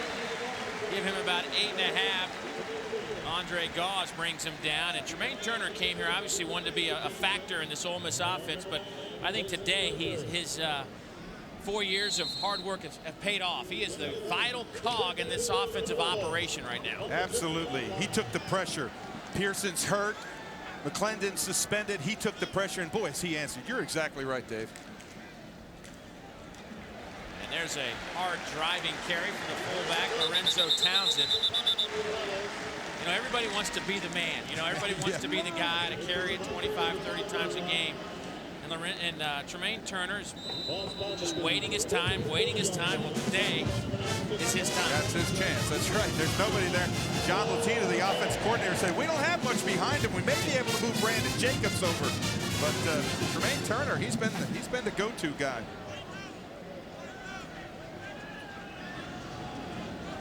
First down 10. Pass is caught. Right out of bounds at the 40-yard line by the fullback Lorenzo Townsend. Townsend has 10 receptions on the year. And you can always tell when there's a quarterback is on, because he makes those quick little flip decisions and they catch him. So Manning's having a day. For the best deals on cars, trucks, and SUVs, visit your local Toyota dealer today. Second down and 4. You know, this is really what I expected South Carolina to try to do to control Manning. Keep the chains, keep the ball, but it's been Ole Miss that has controlled the number of plays. Here's Flowers, gets a couple of blocks to the 30, down to the 26-yard line. Nifty little play, had a little bubble. We like to say the old bubble screen. Yeah, that's what it's called, the bubble screen. And it's called the bubble screen because the linemen are hurrying to get out there. You'll see him, he throws it right away. And there are those big linemen getting out there. Number 76, Marcus Johnson, he gets out there, big man. Now, how would you like to be a defensive back when you got Marcus Johnson at 320, 325 running down your throat? 6'6", 320 pounds. Hand off to Turner inside the 20, down to the 18-yard line. Gain of 8 on the play. And Turner continues to add to his totals. Rebels with 105 yards on the ground, and Turner has 83 of those. And Dave, you know, when we were talking to John Latina, the offensive coordinator, he said he had a stat, knockdowns. And those offensive linemen fight to get knockdowns. That's when you knock your man down. Well, let me tell you something. They're controlling the line of scrimmage. They said Doug Buckles, 62, leads in knockdowns. But he's got some competition today because they are controlling the front line. Turner dives inside the 15. That'll be a first down. When you start thinking about the troubles that South Carolina has to try and get back in this football game, you got to get the ball back. I mean, South Carolina they just have not. They were 3 and out. Then Ole Miss has driven the length of the field. Lou Holtz is just sitting there saying, when are we going to get the football back? Well, when they get it back, Dave, they got to do something. Yeah, that's right. You're right. They got to move chains and make first downs. Another handoff. Turner again. Turner running hard down to the 10-yard line. Jameisha Jackson throws him to the ground. It's a 6th tackle for Jameisha. And I can tell you, being in a huddle, when you've got a running back that's running like that, and he's picking up that kind of average, 5.3 yards, your offensive linemen love him. He's not going to get tired. He's not going to tap the top of his hat saying, I want to come out. 2nd and 5. It's the 9th play of the drive coming up. Turner to the outside. Tremaine Turner, touchdown, Rebels! And they're about to blow this one wide open.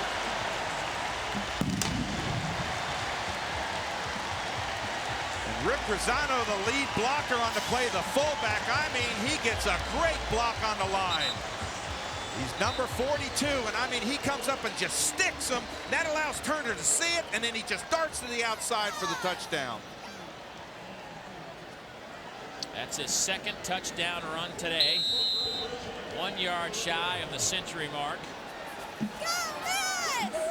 And Ole Miss will go for 2 now.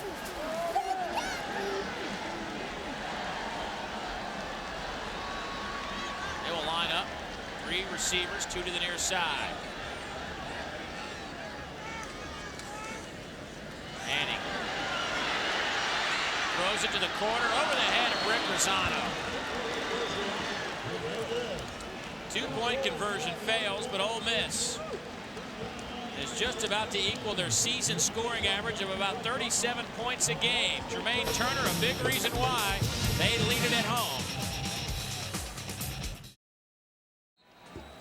Jermaine Turner getting a little congratulations from the head man, the big boss, David Cutcliffe. This program about to enter uncharted territory if they can continue to hold on here against the Gamecocks. They have not been 5-0 in SEC play since 1963. Matthew Thomas on the return. Football fans, register for your chance to win $1 million in the Bell South Kick for a Million contest. One lucky fan will be given the opportunity to kick for $1 million during halftime of the 2004 Chick-fil-A Peach Bowl in Atlanta on January 2nd. Log on to jpsports.com to register and then start practicing your field goals. Bell South, listening, answering. Time of possession today, Ole Miss 26 minutes, 16 seconds. Dondrell Pinkins in South Carolina, 11 minutes and 4 seconds. And you see the start for Dondrell, and since then, that's one of the reasons their time of possession is only about 11 minutes. Oh. Jeff Barnes, number 52, may have popped up for that Gamecock offensive line. Well, you don't have much time. Now, false start, gets the offense 5 yards, remains first down. We got a second. Dave would like to send out our best wishes and get well soon to Roger Roebuck, a producer for us at Jefferson Pilot Sports, handles a lot of our basketball telecast. He had some surgery a few days back, and he is back at home, resting up. Hopefully, Rogers, if he's a good company man, he'll be at home watching this game. But Roger, hope you get better soon, buddy. See you during basketball season. Pinkins. To Dacus Turman, who gets swallowed up at the 10. Man, oh man. Ole Miss now flying around in the football. Travis Johnson with the hit. Boy, Travis Johnson, 25, just runs through the block. There's no block that it's like they're not even there. Watch him come up on the outside, just bam, just run right up through it. You think those fans aren't excited about it? They saw it. I mean, he never even let the blocker even get to him. South Carolina, you got to chip away. You got to work to get back there. Can't go 3 and out, 3 and out, 3 and out, and put that pressure on your defense. It's now 2nd and 16.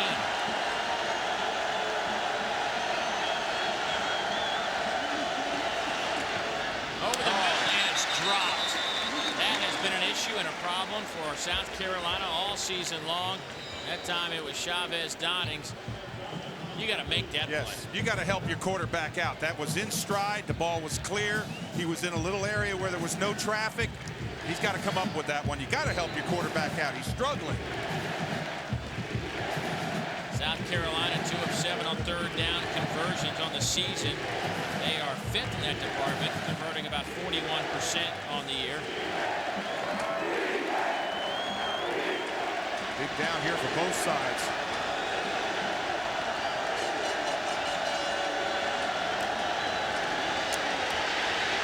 Pinkins dropped inside the 5. They'll say he is down. Charlie Anderson, the man to catch up with Dondrell Pinkins, and that'll bring up 4th down and long. A loss of 9 on the play. Boy, and everything going well for Ole Miss on this play. Charlie Anderson is on the far side. Watch Pinkins come out this way. He sees the pressure, and right at the tail end here, he puts the ball on the ground, but I think he was clearly down on the play, but Ole Miss bringing pressure, backing them up, 3 and out, everything going their way, and they should get great field position. 25 straight games with a sack. Low kick, nearly blocked. Daniel Weaver gets a great roll to the Ole Miss 45 where Espy takes it and gives the Rebels good, solid field position at the Carolina 41-yard line. Ole Miss in control, leading 36-14. Back after word from your local stations. 36-14, third quarter, 5:46 to go in the third period. Ole Miss fans certainly enjoying the afternoon. We mentioned it before. They'll become only the 3rd team to go 5-0 to start an SEC season in the history of this program, but we've still got some football left, of course. Hand off to Jacobs. Not much doing there. Well, Fans, now's your chance to enter the Toyota Tundra Double Cab You Pick'em football contest. Just go online at jpsports.com. Click on the Toyota banner to register and pick the winners. Weekly prizes will be given to the participant with the highest point total. At season's end, a randomly picked grand prize winner to be revealed on December 8th will receive a new 2004 Toyota Tundra 4-door decab truck. The Toyota You Pick'em football contest.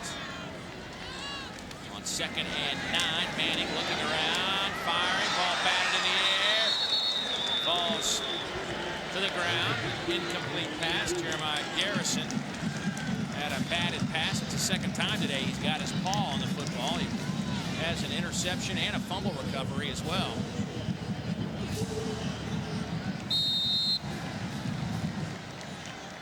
Third down here, you don't want to give the ball back. You know, you've moved the ball well. You've got everything going your way. See if they can find a first down. They've got to be thinking 30-yard line.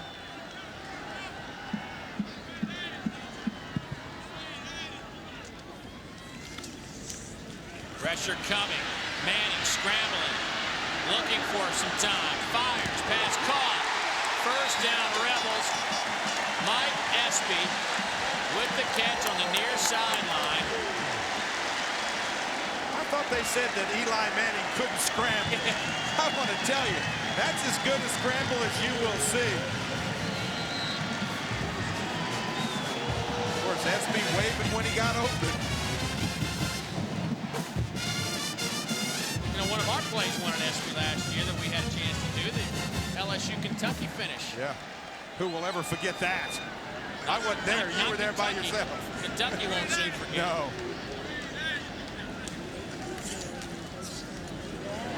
Looking for Flowers up top. Nice play defensively. Dante Robinson went airborne to knock the pass away, or Flowers would have had 6. Heck of a play by Robinson. Outstanding play. There's a real tendency for that defender to put his hand on the back of the receiver, and Robinson, just well disciplined, went high for the ball.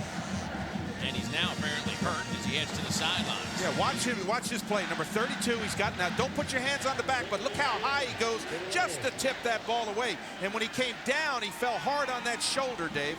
That's an all SEC type of play right there. Manning over the middle behind his receiver Flowers. Had the nose of the football sailing downward. I think that's the first bad pass I've seen by Eli Manning today. Up over 300 yards again for Eli Manning. I wonder if that ball just kind of slipped in his hand, because you were right, the nose was down, it was behind the receiver. John Latina, their offensive coordinator, of course, David Cutcliffe, they really like what they've seen. John told me, he said, we think we can run the football against them. I said, hey, they're big. He said, well, we've got to stay balanced. Manning over the middle again. This time pass is caught. Down to the 10, to the 7 goes Mario Hill, the sophomore out of Meridian, Mississippi. And another Ole Miss first down, and they're inside the 10. It'll be first and goal. And Dave, one thing that Eli Manning does is he doesn't throw to his receivers if they're going to get hit. What he does is he waits for Hill to break out. Look at that, just throws a nice strike, good pocket protection. And you see Hill just come across the middle right when he's just in between that zone. He doesn't lead his receiver into one of those safeties coming back on him.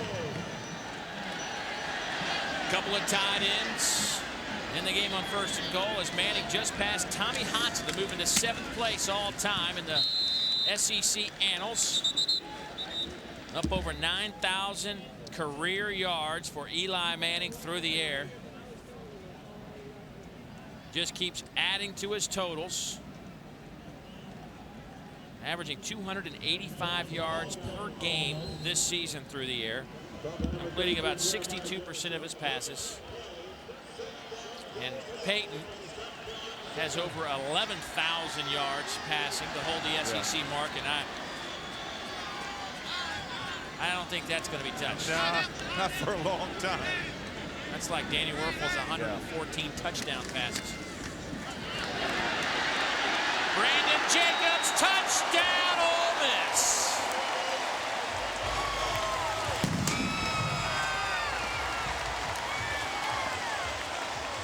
Well, the defense of South Carolina getting locked up on the offensive line, and they're not able to get off the blocks.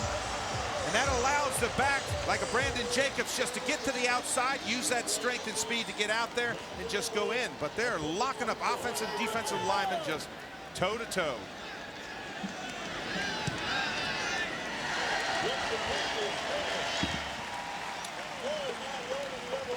That drive went 8 plays, 42 yards.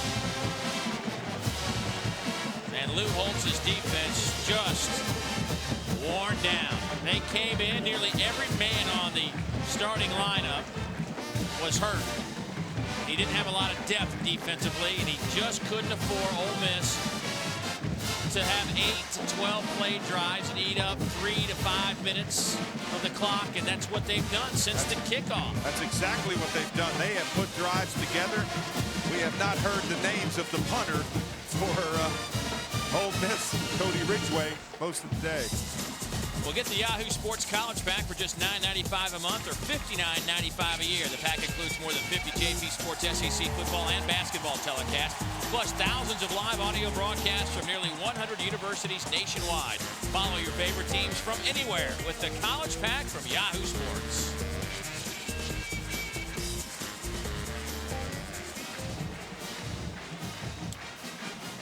(43-14), 3.5 minutes to go here in the third quarter. And, you know, you wonder about this USC team. Last year, Dave, they got up to a 5-2 start, lost their last 5 contests, missed out on a bowl. They're trying to become bowl eligible today. They would be their 6th win. I think this team's good enough to get to that point, but all these things start to creep back into your players' minds. Oh, yeah, it's a game of psychology, too. Down to the 8-yard line, Matthew Thomas. Thomas, a solid kickoff return, man, averaging over 20 yards per return. Stopped shy of the 20 by Kerry Johnson.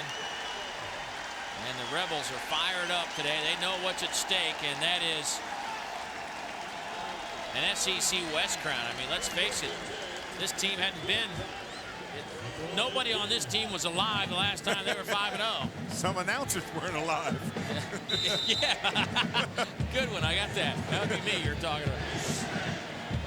But look at that South Carolina offense, Dave. -3 yards since that first quarter. What happened? Well, when they were slugging it out back and forth, then all of a sudden South Carolina just took control of it, and Pinkett started having drop passes, and they just have not recovered. They've had terrible field position all day. They've not been able to go downfield. Ole Miss is getting great pressure on them.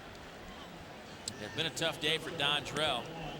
Well, and if you're a quarterback, what you try to do, if you're a coach, you try to work your quarterback through it. You say, okay, look, this is the first quarter of the next game. You work your way through it. Lou Holtz is a master at that.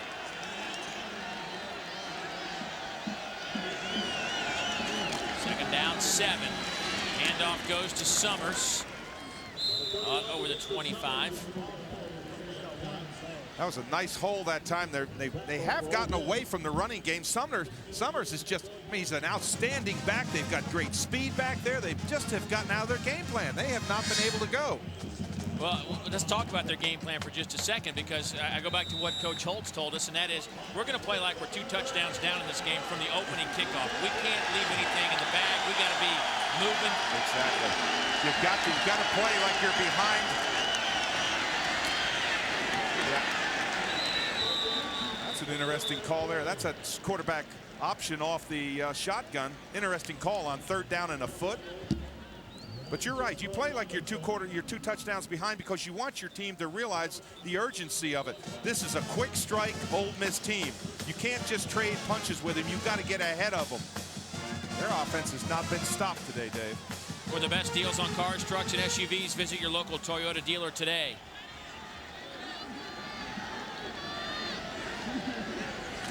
.148 to go in the third quarter. Handoff to Summers. Summers over the 35. Hard driving run to the 39-yard line. That'll be good enough for a first down, I believe, and a late flag coming in.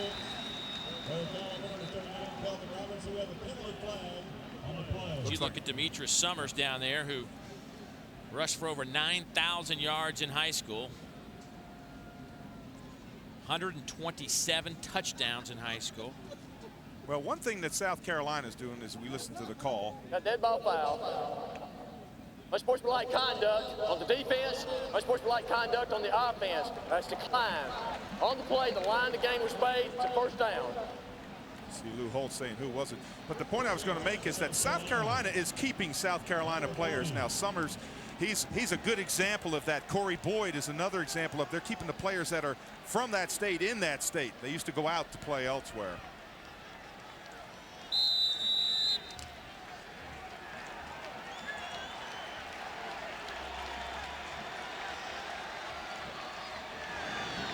First down and 10. Pinkins on the move, fires, overthrows his receiver. Savell Newton, the intended target. Jamie Mitchell came with some pressure. It's been a day of pressure in that backfield if you're a quarterback. Every time they've rolled out, Ole Miss has gotten pressure. You know, it's so interesting to see the transformation from last year to this year, Dave. It's incredible. Their stats and where they stand statistically as a defense and offense, it's just incredible. They couldn't run the ball last year. Well, they're still 116th in pass defense, but they're getting better. They moved up a spot after last week against Arkansas, but in all seriousness, the last month, this defense has played really well for Ole Miss. Pressure coming on Pinkins, the big 245-pound quarterback gets over the midfield stripe, and that'll be a first down. Nice run from Dondrell.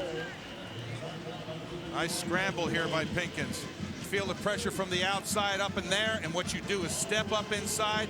Now just avoid somebody. Now just find a little seam. He's a good runner. You talked about his size at 245. He's big.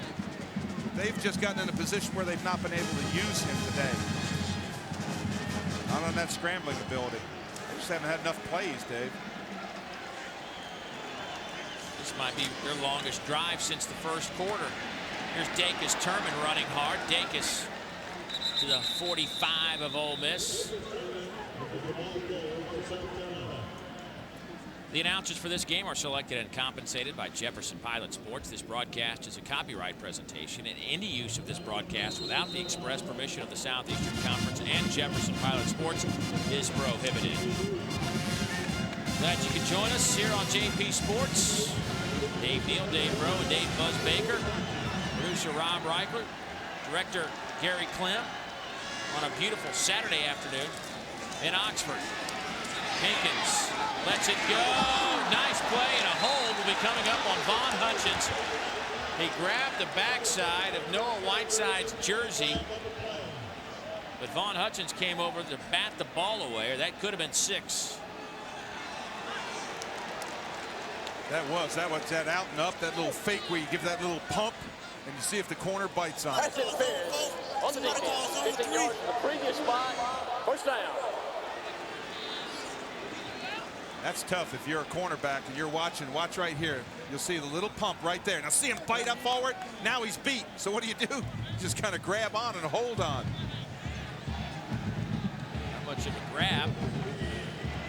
More of a push. Well, they really challenged Von Hutchins after that Florida game. He really came out because in that Texas Tech game they said he had a horrible day. Well, the whole secondary had a horrible day, really, but they challenged him, and he has really responded. 3 interceptions. Dacus Turman on the option. Played well by the Rebel defense. And they say it was never down. Touchdown, South Carolina. Dacus Turman stayed on his feet. Ken Barnes came up to make the hit, but I think Turman bounced off him and was never on the ground. And Barnes has just got his hands out saying, wait a minute, what in the world's going on? Barnes played the play as well as you can. How about that? That is an incredible play. Barnes is going to be number 45. When he comes out, there's 45. Now watch right here. Is he down? Doesn't appear that he hit the ground, and Ken Barnes. Wow, that is a tough call. Point after. Up and good. Well, the Gamecocks needed something positive to happen, and there you go. Dacus Turman takes it to the end zone for his 7th rushing touchdown of the season. And Lou Holtz's club has the break. 43-21. Ole Miss still in front. Beginning of the fourth quarter, Ole Miss leads at 43-21. And after that last Dacus-Turman run, after we've had a chance to look at it a few times, we'll get this kickoff. We'll go back and analyze it from a couple of different angles, but it appears that that was a touchdown run. You know what? When all else fails, I'm going with the officials. That was incredible. I thought he was down. Everybody did. I took my eyes off him for a second.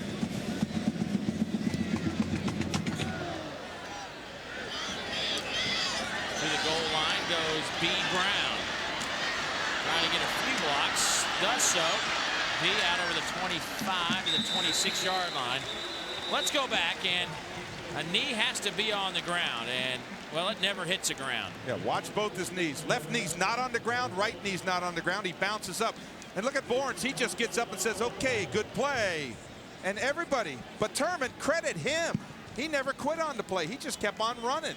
Charlie Anderson, I believe, comes in there, 85, and he just kind of watches Dacus-Turman take off. Look at Turman. Well, yeah, see, you're right. The 85 is.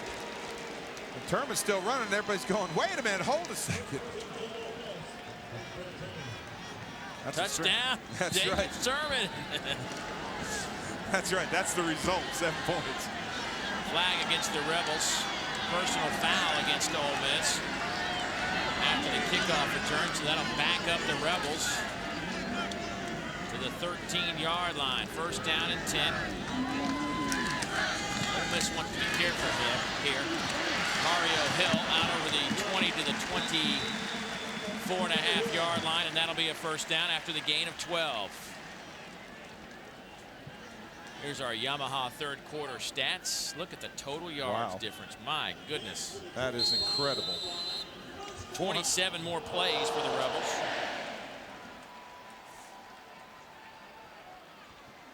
When you can move those chains and put first downs together, that's how you control a football game. That's what Ole Miss has done so far.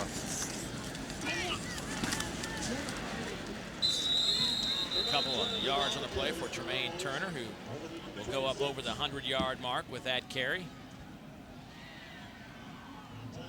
Eli Manning up over 300 yards today. Boy, between Archie and Peyton and Eli, 25,086 yards through the air. There's Dad. And Dad, you didn't get a whole lot of those. You only got 4,700. Was that almost... Bill Flowers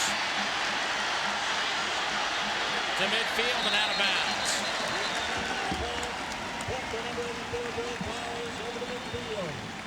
That has got to be Eli Manning's favorite play. That little crossing pattern where he allows the receiver to get in the seam, finds him and gives him a quick delivery. Now just drive, find the seam, you're in between the coverage, then pick up your blockers, and they start peeling back. You see everybody running, trying to get blocks. He's been so successful with that. Doesn't make difference if it's Collins or if it's Flowers, if it's SB, if it's Biddle, if it's Kerry Johnson. He's found them all today. 16 different receivers have caught a pass this year from Eli Manning. 10 different receivers have caught a touchdown pass from Manning. You come here, you're probably going to catch a pass. Yeah. And a flag goes down. Looks like right in that holding area. Anxious to see what that's about. I saw Marcus Johnson get up kind of slow and kind of disgusted. I think what he did, I think he tackled on the backside of the play, number 76. I was just doing a little math in my head, which is always a scary thought. That we'll get is. the call from Jay Bob. Holding on the offense, 10 yards from the spot of the foul. Repeat the down. But the Mannings, we showed you that graphic about the Archie Payton and Eli. They have thrown for over 25,000 yards, which is about 14.5 miles. What? Yeah, there's Cooper right there. Mom, Olivia there, Cooper there, Dad there. Peyton out on a Sunday afternoon. He's getting ready to play tomorrow, and the Eli right here. Wonderful family. Here's Chris Collins. Collins had about 100 yards receiving in the first quarter alone, but has since been kept in check. You said somebody's got to get over there and identify number 8 and stop him, and they've done that. Yeah, they have. Other guys have stepped up, like Gary Johnson, Mike Espy. And that's exactly what you need in an offense. You can't have a one-dimensional offense, one player, because you can make a defensive adjustment, you can shade towards him. But Espy's gotten open, Kerry Johnson's gotten open, Biddle. How about Mario Hill? He's gotten a lot of calls today, as has Flowers. Yeah, Bill Flowers has had a nice afternoon. Here comes some pressure. Over the middle. That will be Chris Collins to the 41-yard line. He'll be about 1.5 yards shy of the first down. Let's check in with our Hummer scoreboard, see what we got going on around the league. Michigan by a touchdown over Michigan State. Texas could pull off the upset over Nebraska today, and Maryland trailed 14-6 in that game. And since then, they have put it on. North Carolina and Auburn up by 3 touchdowns early. And Florida State over a struggling Notre Dame football team, 10-0. That one in the first quarter. 3rd down and short. Here's Tremaine Turner right into the heart of that South Carolina defensive front. He didn't get it. I think he lost a yard. Marcus Lawrence from his middle linebacker spot steps up to make the initial hit. Well, everybody's saying go for it. Lou Holtz has to be pleased with that. That was a big hit up front. Linebackers are supposed to step up in the hole, and look exactly what he does. 46, Marcus Lawrence just steps up in there, wraps those arms about, doesn't give them, doesn't allow them to fall forward. Good play from Marcus Lawrence, who has a bad back. He missed last week, but practiced. Former junior college All-American. David Cutcliffe decides to punt it away on 4th down and 3, and it looks as though South Carolina's having some issues trying to cover some Rebels. Chris Collins was standing out wide open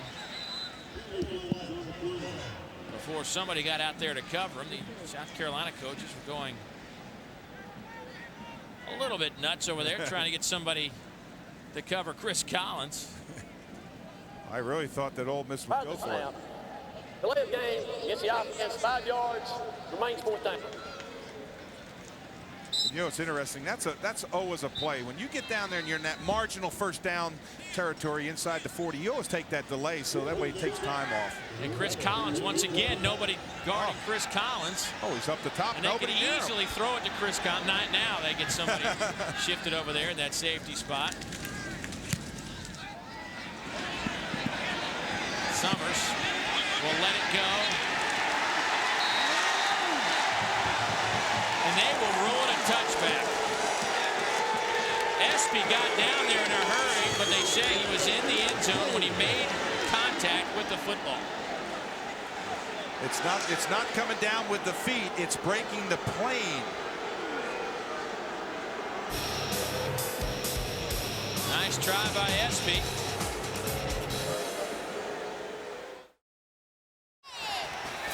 Ole Miss 43, South Carolina 21. We've got 11:08 to go in the 4th quarter. Gamecocks running out of time. Pinkins heaves it up in the air. And nearly caught by Noah Whiteside, who came back to get the football, but I mean, Pinkins had to throw it about 70 yards. He was on the near side and threw it all the way across the field to the far side at about the 50-yard line.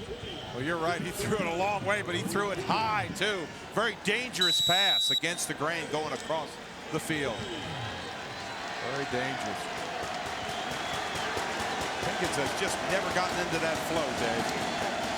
Nontrell came into the game completing 107 of 218 passes.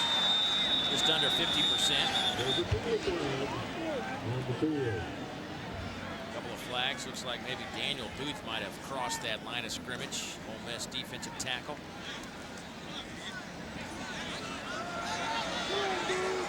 Snap.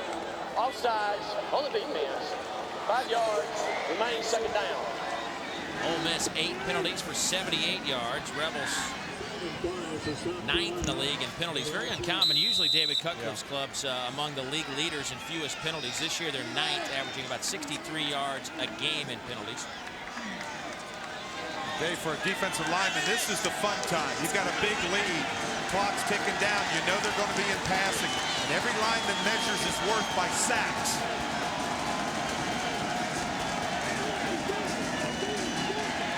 Hankins throws it up, looking for Whiteside, who has the catch out of bounds at the 39-yard line. Vaughn Hutchins on the coverage, but Whiteside with a huge catch with 10:51 to go in the fourth quarter. A gain of 36. Boy, great concentration, a little bit of time to throw. Pinkett's had time here. Look at that, he doesn't hold the laces. I love that. Doesn't put his hand normally on the laces. But look at the concentration downfield by Whiteside. Just look the ball in, go up high, use that height, then come down with the ball in great control. Again, up high, has to get 1 foot down. He does. Good call, great concentration. Here's Dacus Turman to the 32-yard line. Gain of 7 on the play. The 20 for South Carolina. Tackled by number 13, Travis Blanchard. And number 45, Kim Boyd. Ball's at the 32-yard line. 2nd and 3 for South Carolina.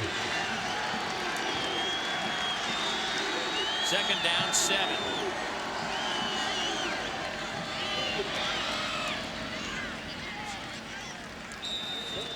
Excuse me, on a 2nd down and 3 after the 7-yard gain.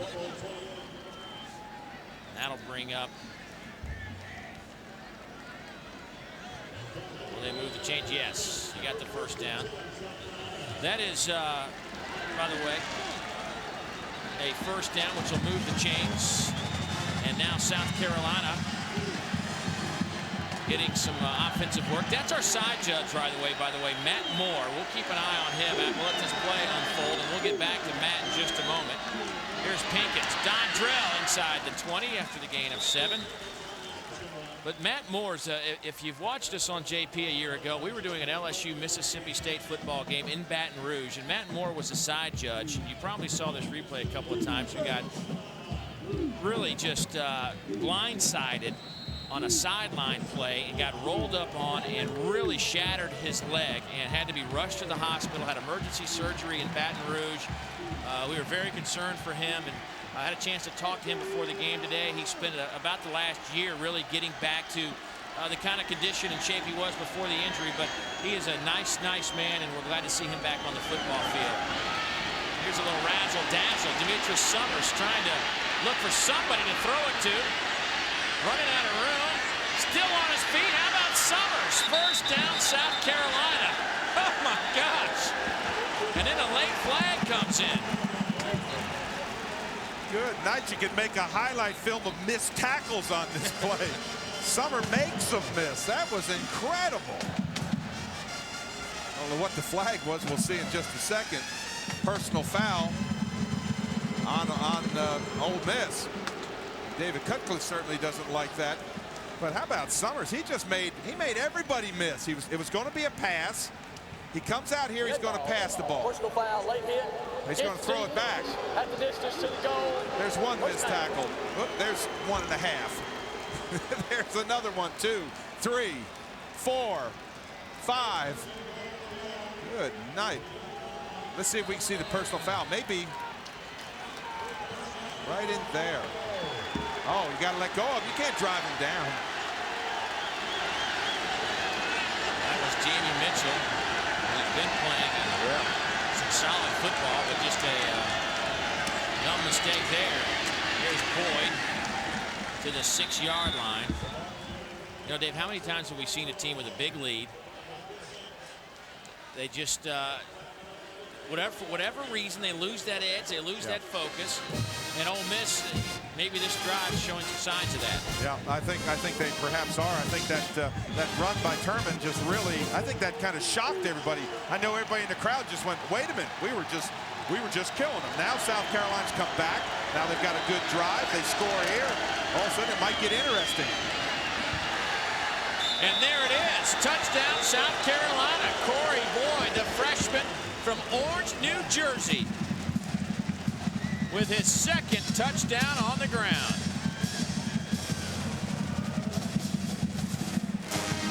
Boy, just good straight ahead running. Find that little seam. Stretch. 1st down for touchdown. Look at this. Think he's not excited. freshman getting a chance. I was looking up quick to see what the score was. I think you go for 2 here. You get 29. South Carolina takes a timeout. Well, the Gamecocks will go for 2 with 8:16 to go here in the fourth quarter. 4 wide receivers, 3 to the near side. Shotgun for Pinkins. Pinkins will throw it, and it'll be knocked down by Charlie Anderson, the senior out of Jackson, Mississippi, who just every single game plays well. When you ask the coaches about Charlie, they know exactly what they're getting out of the 6'4", 240-pounder. Yeah, watch number 85 just drop back. You see him right there, just drop back, play the quarterback's eyes.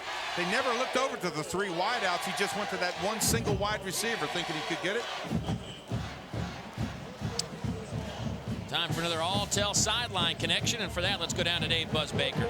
Dave, interesting here in this fourth quarter. Skip Holtz, you know, he's been a head coach before. He's under a microscope there at South Carolina, but he's a guy who's comfortable with what they're doing.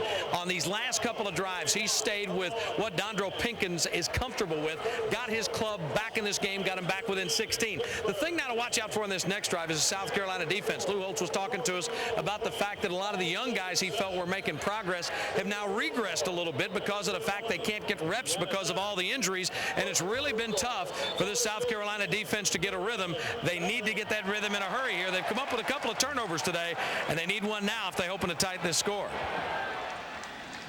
Well, they got some turnovers in the first half, which really kept this from being a almost 28, 30-point game in the first half. A fumble and an interception. And now they need another big stop.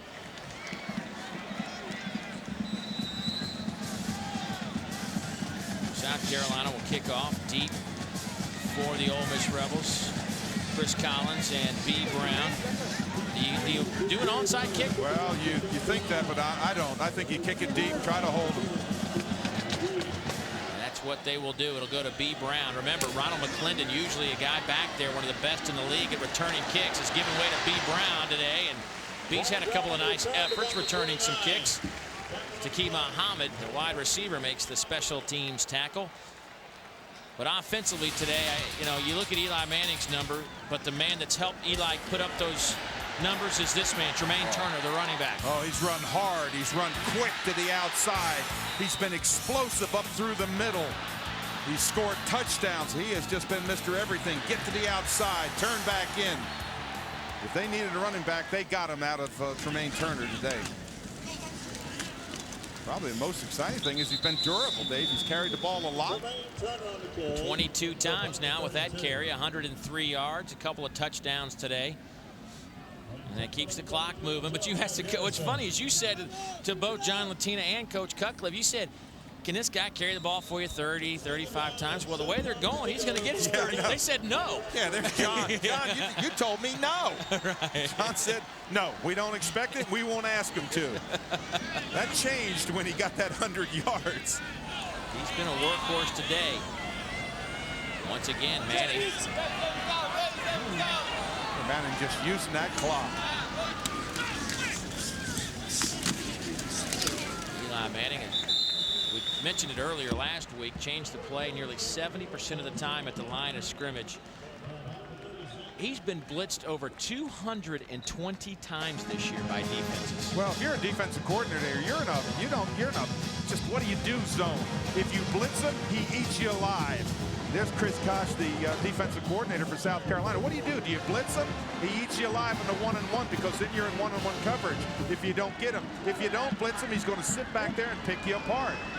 It's tough. You got to pick your opportunities to blitz him and hope your defensive line can get some pressure on him, which they have not today. Manning has plenty of time, but the pocket caves in, and now running, and throws it with his left hand out of bounds. They will say it'll be an incomplete pass. Remember, the ball has to get over the line of scrimmage. I don't know what to rule that. He came out. He's going to get out of the pocket. He's going to get pressure. They finally get some pressure on him. And it's an incomplete pass, Dave. Yeah, when he comes out here, watch, he's going to take the ball right here and throw it. Yeah, that's a forward pass. That is a forward pass. Not pretty, but it's a forward pass. Perhaps the worst pass he's thrown in his career. We just saw it. Well, we've seen a lot of his good ones too, my friend. Well, the good news for Carolina is it's 4th down and 3, and Ole Miss has to punt it away, and there's still 6.5 minutes to go. Line drive kick sails over the head of Demetrius Summers, and he lets it bounce, and it's at the 4, it's at the 3, it's at the 2, it's now at the 1.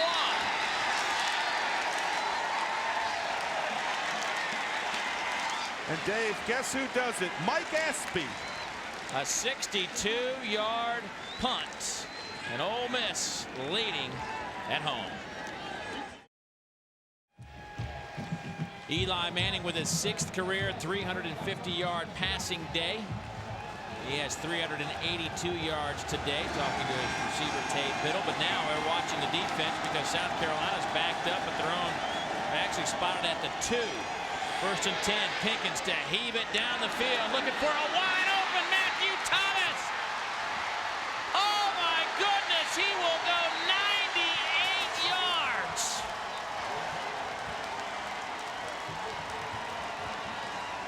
We were in Columbia and watched Dondrell Pinkins hook up with Troy Williamson on a 99-yard touchdown play. This time we see a 98-yarder. All I could think of during the play when he broke wide open was where was Von Hutchins, the coverage. I never saw him in the play. This was just a dart. Incredible. That wasn't it. You talk about getting back in the ball game. Man, oh man. South Carolina will go for 2 and make it a touchdown and 2-point conversion game if they can convert this 2 points. Their last 2-point conversion was batted away at the line of scrimmage. Pinkins trying to run for it. Dondrell won't get it. And now the Gamecocks need a touchdown and a field goal. 2-possession game. Kelvin Robinson runs Pinkins out of bounds. Matthew Thomas was still on the field after the 98-yard sprint. Well, just throw it up, and when there's no coverage, Matthew Thomas just runs in. Look at Von Hutchins. He's 10 yards back. What was he looking at? Just an incredible throw and catch. You talk about lightning quick. Look at Von Hutchins. Now he's got to have the coverage on that. You can't get beat like that. He just broke the coverage. If in fact that was his coverage, I can't think of anybody else who was even close to it. Well, we won't have time to figure this out right now with 6:08 to go in this game, but I can't imagine another school in a long time having a 99-yard touchdown pass and a 98-yard touchdown pass in the same season. Scott McKinney, my stats guy, looks at me and says, "What are you, nuts?" You think I got that in my brain? Yeah. Buzz, what do you got? Davo, I don't know. I'm thinking that the onside may be a bit more prevalent now that this is a 2-possession game. Had they made the 2, they might have been in a better position to kick it deep and play defense. But I don't know. I just think you might have to take a shot at it here. Yeah, but there's 6 minutes left. I mean, there's a lot of time, Dave. I mean, he can kick deep, hold them. They've got their timeouts. The problem, though, is South Carolina's had a tough time with stopping Ole Miss, you know. Well, let's see. If you kick that onside kick right now, and I know it's important to get the ball, and you're thinking that, but if you kick it and you don't get it, you give Ole Miss great field position. South Carolina has 2 timeouts remaining. They burned one on their previous touchdown to deliberate whether or not they needed to go for 2. Joey Bowers will kick it off deep.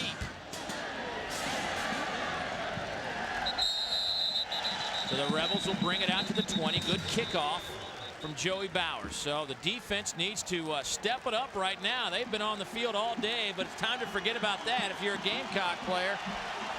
And tighten the 10 strap and try to shut down number 10. Well, I can't think of a better quarterback to have in this situation than an Eli Manning. He does not force the ball into trouble. He's going to use as much of the clock as he can. He's got Tremaine Turner back there who can run the football and has had a good day. They need to move chains, take pressure off their defense. Manning to throw it. Under pressure. dodges a couple of players and will throw it out of bounds. The defensive front doing exactly what Chris Kosh wanted him to do, and that is be able to put pressure on Eli Manning without having to blitz. Exactly, and the Chris Kosh has got to like that because they got pressure. He came and they flushed him out of the pocket here, made him move around, take his eyes off downfield, did a nice reverse spin out right there, but really had nobody across the field, had to get rid of it. Now that stops the clock. I was surprised to see that on first down.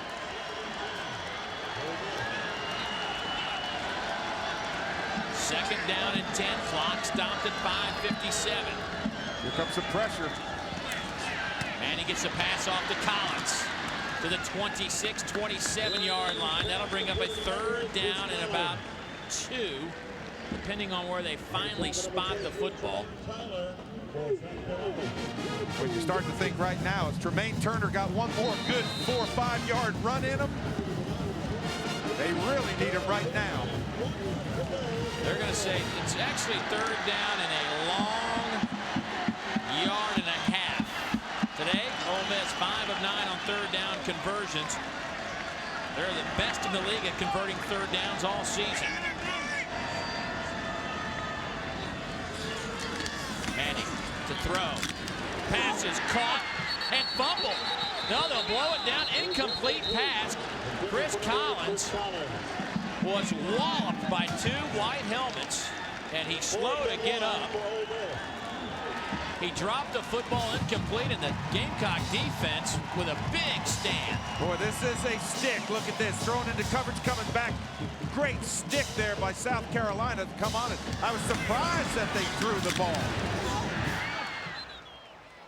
Tremaine Tyler came in there to put the second lick on Chris Collins. You see Tim Mullins, the head trainer at Ole Miss, speaking with the senior wide receiver. Cody Ridgeway to punt it away. That will bounce at the 37 and be down at the 34. Demetrius Summers not back there to return that kick. 38-yard punt. So the Gamecock offense will come back on the field with 4:59 to go. They put up 33 points today, and they trail by 10. What do they have in store here? What do you do, Dave? I mean, you just come out and you start throwing it deep and try to sustain somewhat of a drive. Well, they need to score quickly. They've got almost 5 minutes left, but they oh boy. Here's Matthew Thomas to the 48-yard line.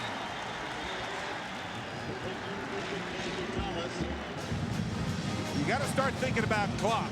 This is a heck of a play. You start to the weak side and then throw back. And if he breaks one tackle right here, that's why I said, oh boy, right in here. If he breaks that tackle right there, it's a foot race down the sideline. But you get great field position. You got almost 5 minutes left. You got a lot of time. No time to abandon your game plan. Dacus Turman stopped for no gain. Jesse Mitchell with his third tackle. Let's catch up with our Hummer scoreboard, and Michigan holds off Michigan State. Texas just wallops Nebraska. Maryland thumps North Carolina. Auburn all over Louisiana Monroe. Florida State over Notre Dame in the second. Coach Holtz's former school, obviously. And Georgia, Florida just underway in Jacksonville. Second down and 9. Quick throw through the hands of Savell Newton. Not the time to be letting them slide through your hands. USC has now scored 19 unanswered points. And how about this? Pinkins 11 of 26 for 249 yards. He's completed 11 passes for 249 yards. Pretty good average for big down here. I'm almost thinking it's 4-down territory. Third down and 9. I think you look for a crossing pattern, something in between that 2 deep zone that they've got. They've got a zone. They've got a lot of wide open territory, about 10 yards down. Keep an eye on the tight end, Hart Turner. They'll go over the middle to the other side to the 36-yard line. Savell Newton holds on to that pass. Yeah, Dave, and what he did is he just curled in that little open zone. It stops the clock. They can hurry up, move the chains. Again, what you're trying to do is you're just trying to get in between that zone. See everybody drop into their zone, and you just try to dump it in front, and they do a good job of it. Shotgun again at the 35. Clock ticks, 3:35. Pinkett's pump fake, slips at the 38, loses a couple of yards on the play. Now he needs to hurry. Got to get up, got to get moving quick.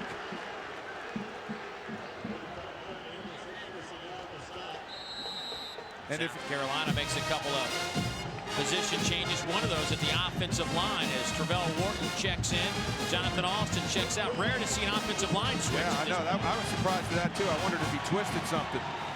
Big down here. Got to come up with something. Pinkins going deep, looking for Thomas again, outside of his fingertips. Von Hutchins on the coverage.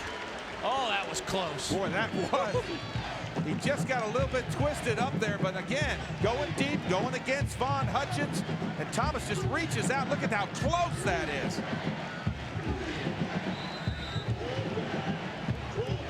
Again, right off the fingertips. See, I think in this situation, 4 down territory, you got to go for it. If you don't make it, you go for it. South Carolina's had some kicking problems, and they're certainly not really in field goal position at this point. They need a few more yards. Pinkins through the hands of his receiver, Chris Clark. Boy, and that could just be a backbreaker. That's a completed pass for about 7-8 yards. You're going to turn up. It's going to make 4th down easy. For Skip Holtz and company, you can't drop them like that. It's a dart. That would have kept them, or got them a little bit closer to the field goal range. They still would have been well shy of the 1st down, but you cannot afford those kind of drops. No, you can't have a drop like that. You see the disgust on Pinkins. He knew that they had gotten him up. That completed for what, 7-8 yards. Now it's back. You got to go for it on 4th down. Now watch Pinkins. He can always run with the ball. 4th down and a dozen. Pinkins steps up, fires, passes, caught. 1st down, Gamecocks inside the 25 to the 23. And guess who? Chris Clark, the man who just dropped it. How many times has that happened today? What an amazing play. I mean, great protection up front. Ole Miss elects to rush just 3. Now they try a twist in there. They get stuffed. The line gives a lot of time. And how about Pinkins on this? Look at this dart right in there. And you want to talk about making up for a drop? That's the way you make up for a drop. 13 completions, 280 yards. Now he'll run it. Dondrell to the 20.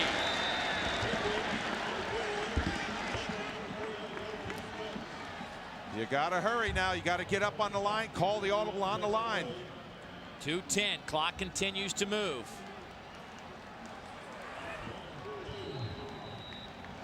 Gamecocks have a couple of timeouts remaining. They will save those. Under 2 minutes. Pinkins looking, firing to the corner of the end zone. Oh. Incomplete. He made the grab. Chris Clark made the grab, but he was out of bounds. But a flag is down in the Carolina backfield.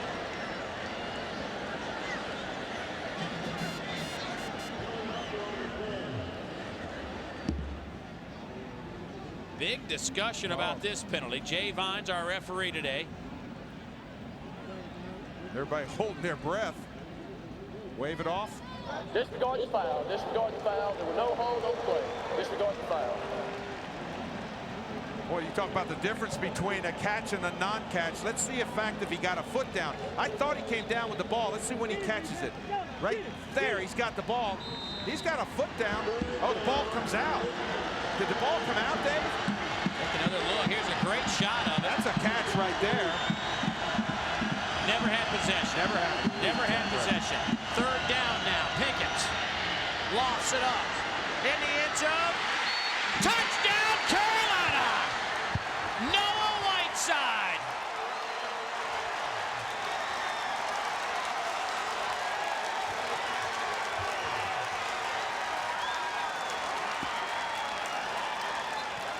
Can you believe what we are witnessing? Coaches will tell you never quit. This is why you never quit. It takes great effort. What great concentration by Whiteside to go up for the ball in traffic with coverage.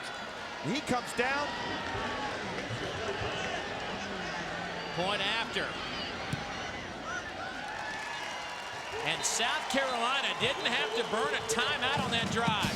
Dondrell Pinkins, 4 TD passes today.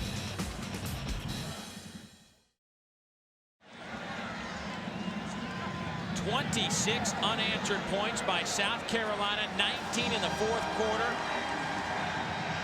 They trail in this football game, 43-14. My goodness. Now, Dave, onside kick or not? You got two timeouts left. They're lining up for it, but I don't know. With 2 timeouts and 1:40 left, but they're going for it. No. They will kick it deep. B. Brown on the return. He will take a knee at the 30-yard line. Fans, jpsports.com has the coverage you want. No one knows the SEC like JP Sports, and we bring you the information online. Tune in each week for previews of upcoming games, broadcast information, and many other exciting features. jpsports.com, brought to you by the Rechargeable Battery Recycling Corporation. Flag down, by the way, back at the... It'll be first down. All right, penalty is declined, so Ole Miss will have it at the 31-yard line. Well, I didn't think you'd kick onside there because, again, I mean, if your defense can hold, if you had no timeouts, yes, but you've got a couple timeouts. Look at what a difference. And they had minus yardage in between. 1:36 to play. Tremaine Turner gets a couple, maybe 3 on the play. South Carolina takes a timeout. We'll take one as well. We'll be back to Oxford after this.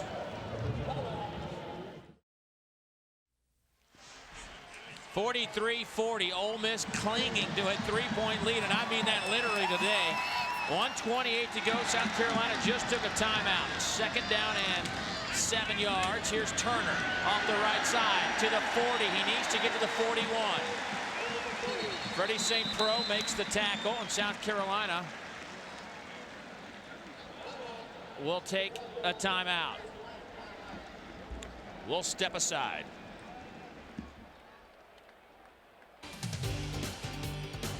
SEC football has been brought to you by Napa Auto Care Centers, by Pizza Hut, by Bell South, by BC Powder,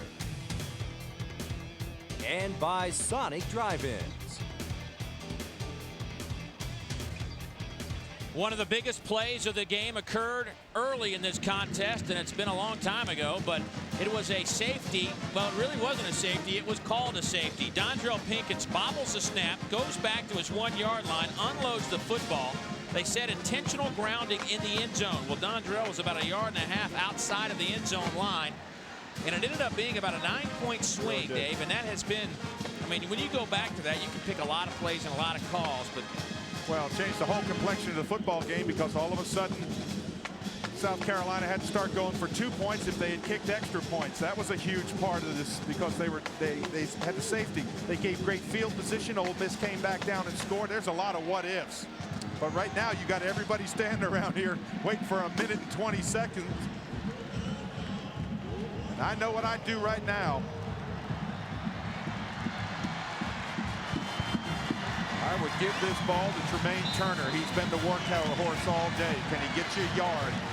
Fullback lead there. 3rd down and 1. The quarterback sneak will get it.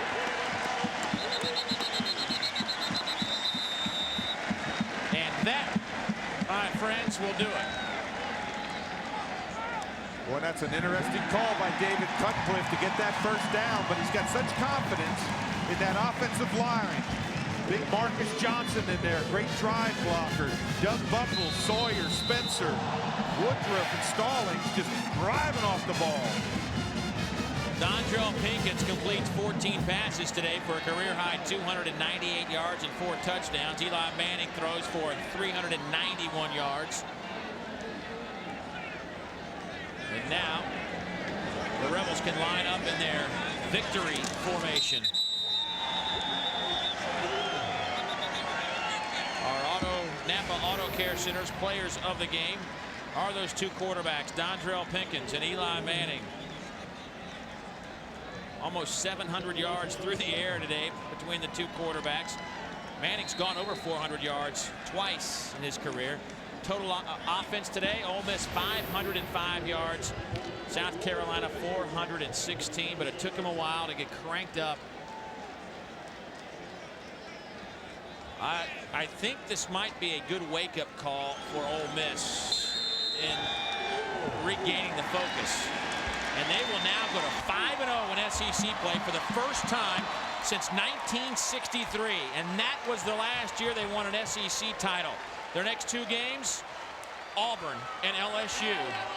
Then they'll finish it up with Mississippi State. South Carolina, by the way, gave it one heck of a fight today. These guys don't understand the word quit, but they fall a little bit short today. 43-40, our final score from Vaught-Hemingway Stadium. The Rebels will go to 7-2. South Carolina goes to 5-4. Dave Baker has a hot Eli Manning with him. Eli, 391 yards, 3 touchdowns, but boy, you had to withstand a fourth quarter charge. It was a close one. South Carolina, you got to give them a lot of credit. They played hard. They stayed in the whole game. The second half, they stopped us, and we weren't able to move the ball as well as we wanted to. So, but we got that first down at the end to secure the win. So, we got to give a lot of credit to both clubs. All right, Eli, thanks. Great game. The Rebels 5-0 now in the SEC, Dave. 43-40 our final. We will return to Oxford after a word from your local stations. 43-40 our final score today. Ole Miss, their destiny in their own hands. The last team in the West to win a championship. It could be on the horizon in 2003. It was a great day.